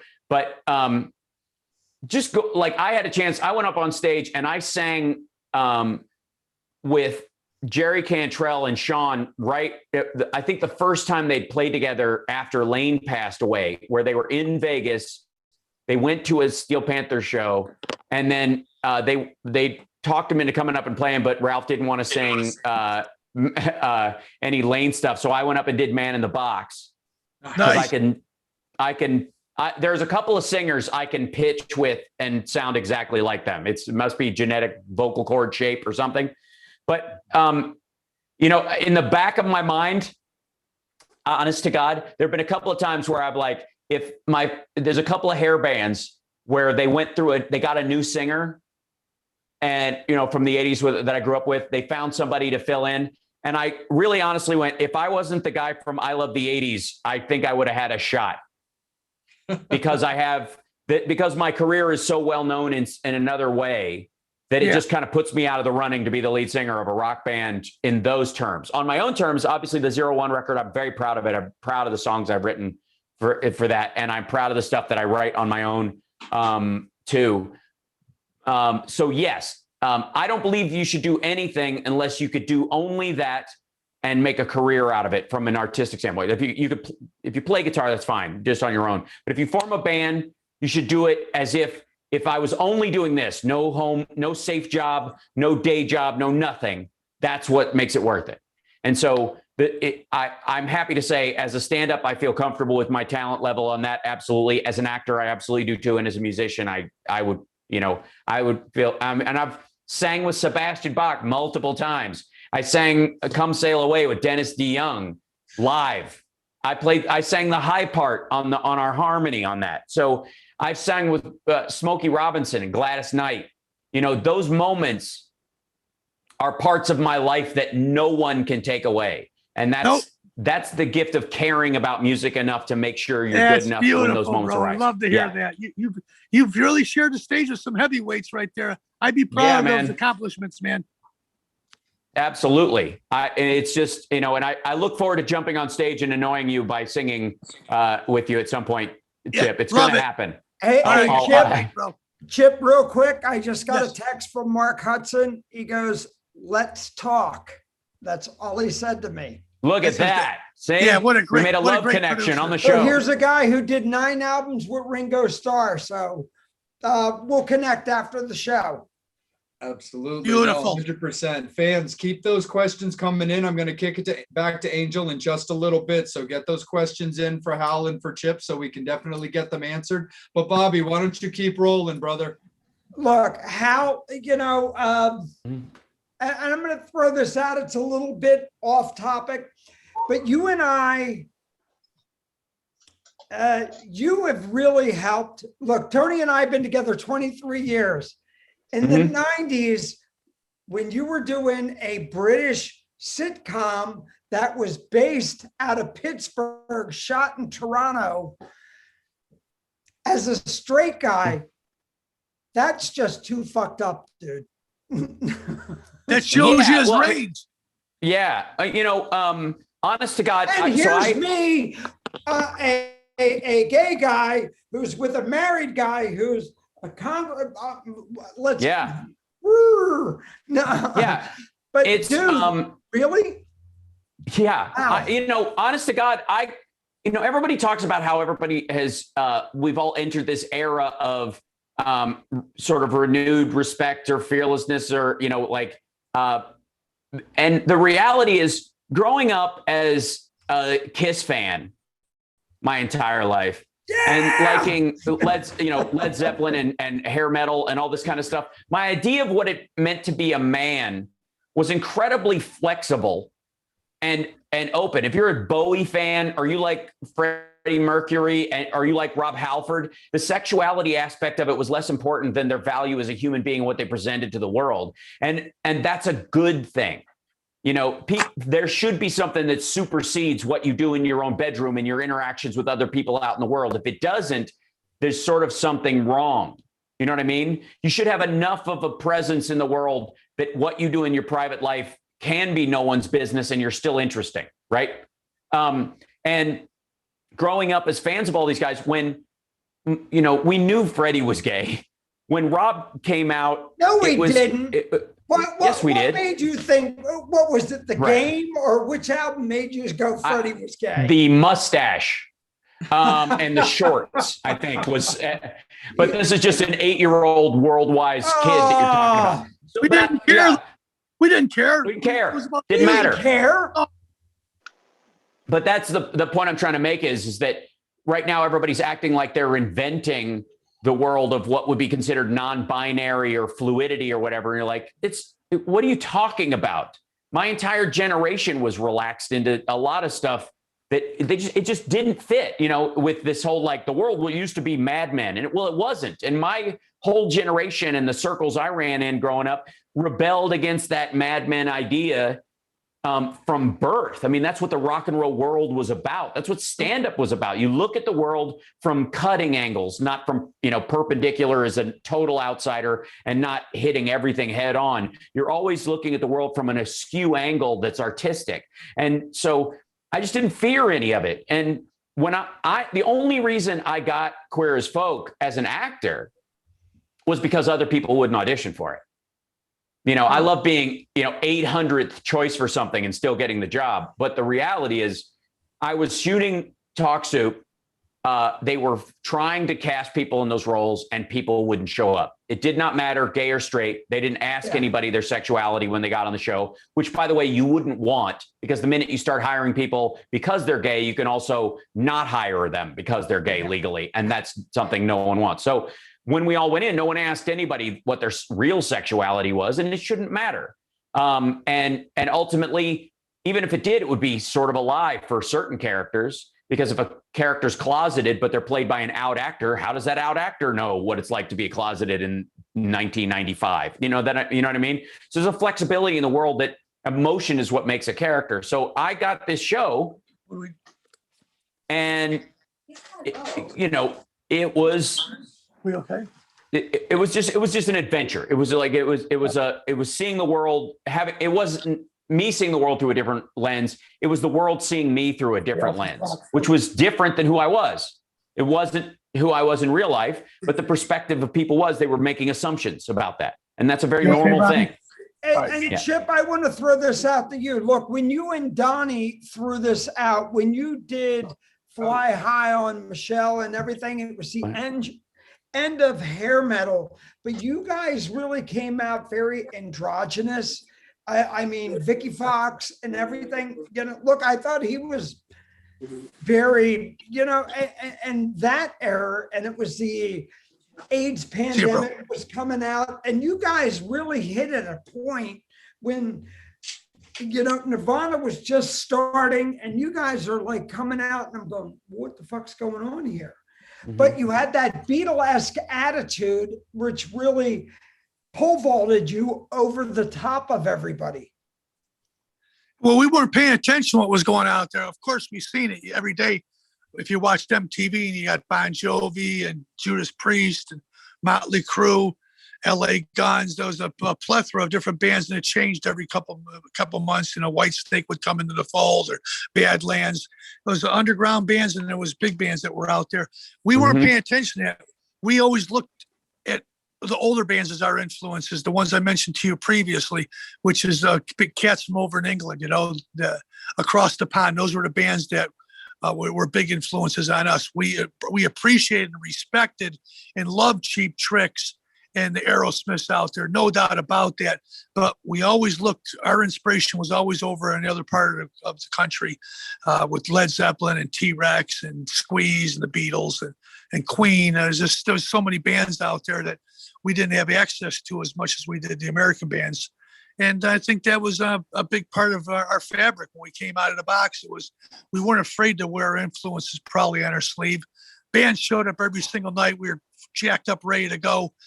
Everybody, we toured in the early days in a van, and we worked our way up to a bus, and we played the small shows for, opening for BTO for a couple hundred people at a club, and then ended up on huge stages playing at 20, 30,000 people with Cheap Trick or Def Leppard or somebody. So a lot of peaks and valleys. But at the end of the day, it's all about the songs. And when we first put the band together, we said, let's just make a great power pop rock record, but let's be colorful and flamboyant. And that's what we did. And it was a chance that we took, that we were like that from the beginning when we were playing clubs for nobody. We were always like that, stealing stuff out of our grandma's closets and our sisters' bedrooms, taking their threads, just wearing stuff that was a little different than everybody else did. So when all those other bands came out there, we weren't trying to follow any suit, but obviously we've crossed paths because all those bands are very flamboyant. But cool. musically, I think musically at the end of the day, we stand apart, and just like those bands stand apart in what they do. Mm-hmm. Hey, how funny is it? We haven't come that far away from who was the guy, Hoover, who did the movie. Remember Hoover when he was dressed in drag and everything? I'm going, Oh hey, yeah, J. Edgar so Hoover. rock and Yeah. roll. Yeah.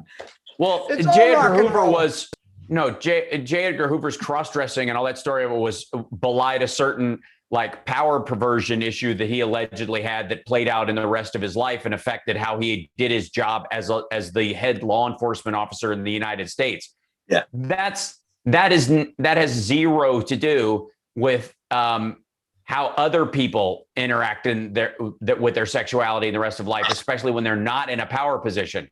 And as a matter of fact, that I think that's the indicative space of like when rock or even if you talk about like Boy George, for example, or any of the crossover like trend electro pop of the early 80s, the androgyny, the Bowie-esque androgyny aspect of that was not done from a position of power over anyone. It was, and I'll tell you why. One of the reasons, and this is a big misunderstanding about like rock before 1992 in a lot of ways, and then a period thereafter, is that there is a difference between the insistence of someone's sexual fidelity to you and the absolute earning of it.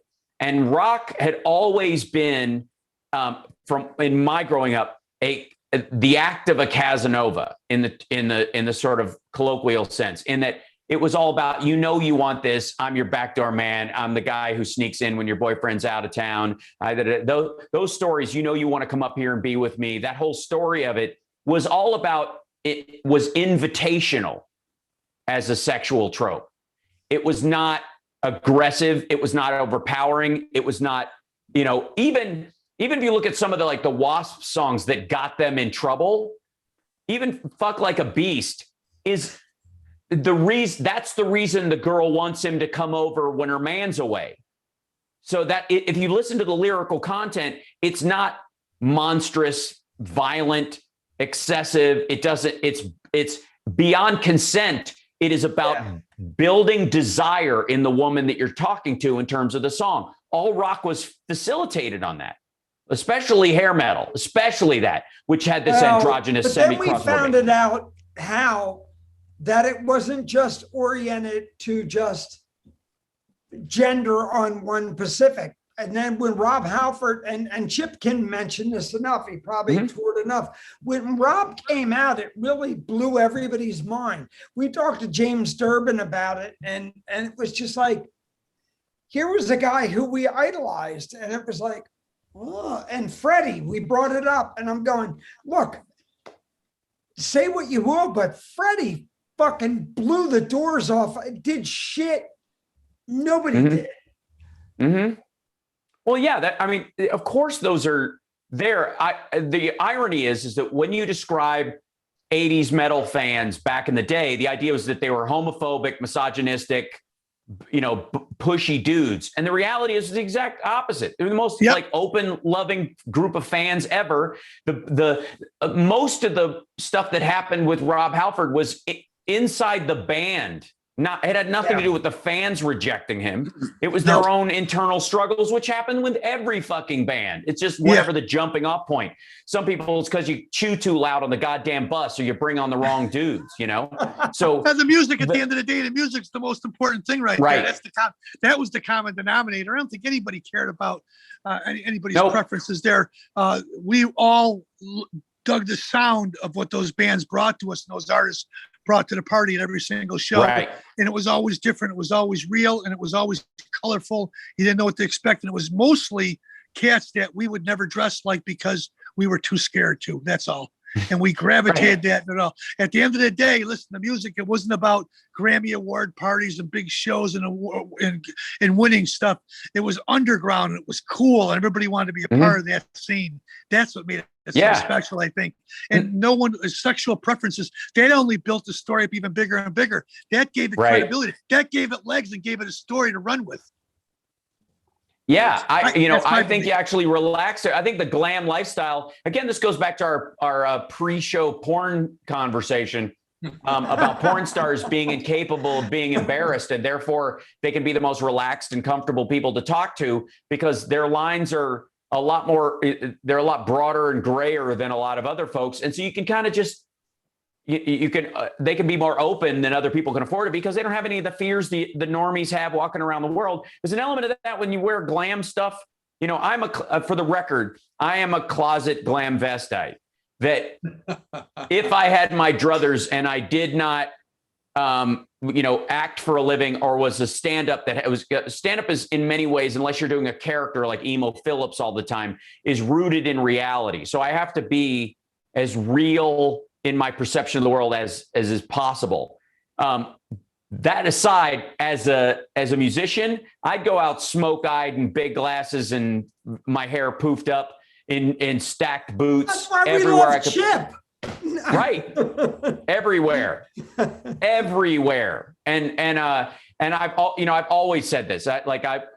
Closet glam vestite might be a tour that I do as a stand-up where I just come out, like Eddie Izzard, but just not as a woman, just with all the makeups and shit I would love to wear, doing shows because, it is a real part of yourself. It really is. There's some people like if talk about like Kiss's makeup being the most exaggerated example of that probably. But do you go out? Is that the real you when you go out? And then when you go out without the stuff on, are you less you or are you more you because you're not wearing the stuff? And the question and the reality is both are equally you. They are expressions of your genuine self in the proper context. I tell amazing dirty jokes. When I'm in front of my grandmother, I tell dirtier ones because that's what she likes, but I wouldn't tell those same jokes in front of my parents. My grandmother's sense of humor is filthy. My parents is just slightly naughty. So we love grandmom then. We got to bring her on now. It's kind of fun. It's kind of funny the way you talk about your perception and the way that you would dress Hal, because there's a TV show that's trying to get cleared for its third season called Holliston. I don't know if you're familiar with it or not. But no. It's a horror movie TV series that started on its early seasons were on like Shudder or Netflix or something like way back in the day. But it's Adam Green is one of the stars and the director of it, who did like the Hatchet horror movies and the horror movie Frozen and stuff like that. But Dee Snider is in the show as a character who fronts a Van Halen cover band called Diver Down, but he's completely glammed out for the entire episode. He runs like a production TV studio, but every time he walks into scene, he's like ready to walk out on stage. And that's kind of what you reminded me of. Is like, that, wanting to like look that way, but you're putting on certain characters at certain times. Yeah. And I've struggled with that over the years as far as, image expression, because as somebody who prides himself on not holding back most of the time, I am aware that in my chosen profession, my primary chosen profession, that of being an actor and a stand-up, that it limits what I feel like I can legitimately do out in the world as far as my physical expression without overstepping bounds or undermining other perceptions of me. And that's an interesting thing it's an interesting dichotomy to live with. And I'm sure the same thing happens when you're Twisted Sister back in the day and you're like, how do we shoot the Price video? We'll do it as a sound check, but not in gear, right? No, for sure. Because then Chip, you've got yourself who's as rightfully so, completely unapologetic. I've gone to a bunch of your concerts. Beautiful. We've run into each other outside of the venue many, many times. You're completely chipped out all the time, and it's fantastic. There's only one Chip, and I mean, that's you, bro. Yep. Recognizing that because the only show is on stage. Once you're off the stage, sometimes you're the same guy. Freddie Right. Mercury guy is very, very Shy, off quiet. camera, super shy. Yeah, almost as an introvert, except around his band when it came to being creative. He certainly wasn't there. And when he hit the stage, but off the stage, he was a different cat. A lot of guys are. Sometimes you don't want to meet your favorite guys. I know one thing: you don't get a second chance on a first impression. So it's always kindness costs nothing, as I've said to you before. That's great. So much, and that's the best thing I can tell you about Mhm. any comes to meet any guys that are out there that can switch at the top of a hat at the snap of a finger. It's always questionable behavior as far as I'm concerned. I want to see the guy on stage, off the stage too. Right. Absolutely, brother. 100%. Fans, let me chime in real quick, guys. It is last call for alcohol. Get those questions in right now so we can address them. We definitely want to make sure that we respect both Hal and Chip's time, but also get the questions to them that you guys want to get answered. So, Angel, I am going to kick it up to you, man, for the questions I know that you've got and questions from yourself. But again, fans, last call for alcohol. Hit that feed, guys. Angel, it's all you, bro. Take it away. Candy Burton wants to know, this question is for both guests. Who or what inspires you?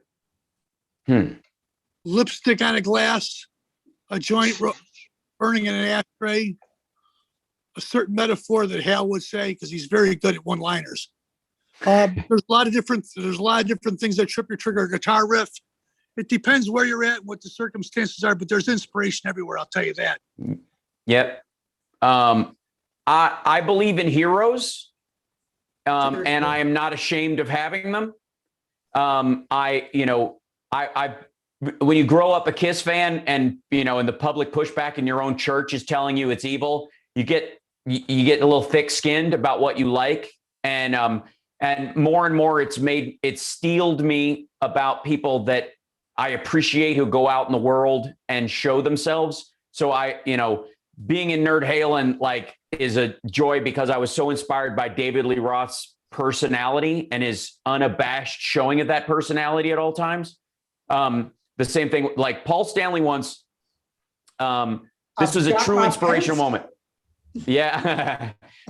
Beautiful. I think it was on, it was the video they did after Kiss Exposed when people did compilation videos, right? Yeah. And Paul was on the tour bus and he had headphones on and he's sitting there listening to they had a Walkman and he was writing in a notebook.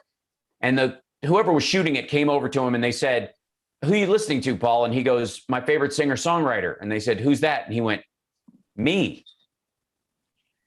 And I have to say that hearing him say that was so freeing. This is like 1989, I think. I was like, you can be your own favorite artist. And therefore you can, instead of worrying about whether your stuff matches up with other people's stuff or whether or not it measures with your heroes, you can be someone else's. And you can set a standard you live up to. And plus, you only really know yourself as far as your heroes go, And so I'm inspired by tons of things. I'm a huge Captain America fan. If I had a tattoo, it would probably be the shield on my back. I have, I'm inspired by real players. I love Ty Tabor's playing. I love, Ace's playing. I love, Steve Vai's work and just the people that care about. I think that's what's most inspiring is people that care about their craft, even if it's not my thing. Even if it's not something I can appreciate someone else's love for what they're doing and their dedication. So, and my cousin's always inspiring to me. My cousin is a U.S. Marshal, and he and his buddies, they put their life on the line all the time. And it's hearing what he and his friends have had to go through. It keeps me on an even keel about my concerns about being liked or not liked or some bullshit that you might encounter with an audience or an agent or a producer or a casting director. Doesn't even fucking chart. Hey, Chip, when they're kicking doors in Al, on, before we child go, molesters. So. I'm going to chime in before I'm going to steal my last minute, but I wanted to thank you both. Look, Tony was here tonight. Hal, thank you, because we've been together. Tony and I have been together 23 years.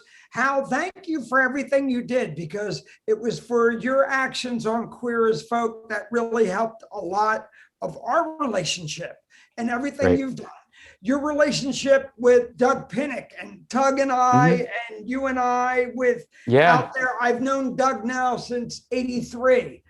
Chip, when you put the fucking album out, I've been a Beatles fan since Sgt. Pepper. When you guys came out, I've been a Cheap Tricks fan since In Color. You gave me Morning Wood when that album came out. So thank you both for doing that shit. Thank you very much for knowledge. You don't know how much that means to a lot of people like myself and everybody else, but that there are a lot of people on the spectrum. And I told Pinnick the same thing. I'm going, man, you guys are doing things. We don't have a Beatles. We don't have that, but you guys have done a lot of things. How are you with doing Nerd Halen? When Tony and I came out to the Viper Room and seen you guys, there's no more Eddie. Keep doing the shit. You and Caleb kicking our ass. Oh, we will. We will. Absolutely, man. And Chip, keep fucking rocking our world. I don't care what your lineup is, but the music is amazing, because there's something inside of you that brings out Sgt. Pepper, Rubber Soul, everything that an 18-year-old doesn't know about, and keep doing it. I appreciate that on behalf of the band. Enough's Enough. Can't thank you enough for your kind words. It really means, and I'm glad that you're still on board listening to the Enough's Enough choo-choo train, because we're taking it forward this summer. Faster Pussycat, Enough's Enough tour starts. New single from Faster Pussycat just came out too. Yeah, Tammy's new single out, Nola, and they'll be touring on the new record. And we'll be touring on the Beatles Rock Show, which is the new record that comes out. Hard Rock Night on Frontiers record comes out in early August. And you can see us on tour. Just check out our website if you want to find anything out about us. All the dates are up there. And I'm also on Dash Radio 6 days a week on the Monsters of Rock channel 502. Satellite radio treating us really good. And I'm glad that you had me on the program today to talk to you guys. Hal, I can't say enough of great things about you. You're just a one. You've been a great friend for a long time, and you're very loyal, and you got a gift to gab, my friend. You're a wonderful speaker, great story, and I'm tickled every time I see you. I go, man, this guy's the real McCoy. I want to thank the other guys too, if I could. I want to thank Jay and Bobby and Angel, Jason. Steve. We love our Jason. All you guys, wonderful guys. Thanks. No, we appreciate you, Chip, for sure. Hang with us for just a quick second longer. Yeah, Jason, Angel, let me kick it back up to you, buddy, because I don't want anybody to get cut off. No, just two more questions. Jason, our own Jason wants to know, did you guys ever share the stage together? No, not yet. No, we've been rotating past each other. I think a couple of times at Ultimate Jam Night. I think one of the nights we were there, and then of course coming to see the show, I think I was up on stage with other folks, but not yet. And that is something we shall have to remedy. You need to hear a Van Halen version of a Beatles tune, but I'm just saying. It can happen. Absolutely. Just did one Beatle record, so anything's possible. Listen, you can only record one song at a time, gentlemen. So however it happens, I'm ready to go right now to make music with anybody out there that I think it got something that's very inspiring. And I just want to have fun and make records. That's my life. And that's what I like to do. And if I can put a smile on somebody's face, that's a wonderful thing as well. Absolutely. Yep. Angel, that final question, brother, man. And Diana wants to know, will Hal be writing more 01 music in the future? Yes, absolutely. It's during the current unpleasantness, I wrote most of the first record while I was doing Queer as Folk, and while I was shooting another movie after that. When I was basically alone, I was in Toronto, didn't have any friends up there, was just kind of ripped from life and planted there for a while. And there were a lot of emotional similarities to what happened when, in the current unpleasantness, in terms of getting me back into writing and playing again in that regard. And also, I have to say, being in Nerd Halen has inspired me as far as what I can write sonically that fits my voice and what I'm able to do. And it was a great lesson to be able to sing those songs, because I'm a Van Halen fan, but I'm not on the autism spectrum version that Caleb is on. That's kind of a miraculous level. Like, he pegs the meter on Van Halen fans, you know what I mean? And it's a beautiful thing to see. And that level of love and devotion is off the charts. And so having an experience of that, seeing that material through somebody else's eyes who is that dedicated to it, reshaped my view of what was possible for me on the guitar. So, I went and actually bought my first guitar with a Floyd Rose on it that I'd ever had, because I've never had one. I've always grown up a Kiss fan.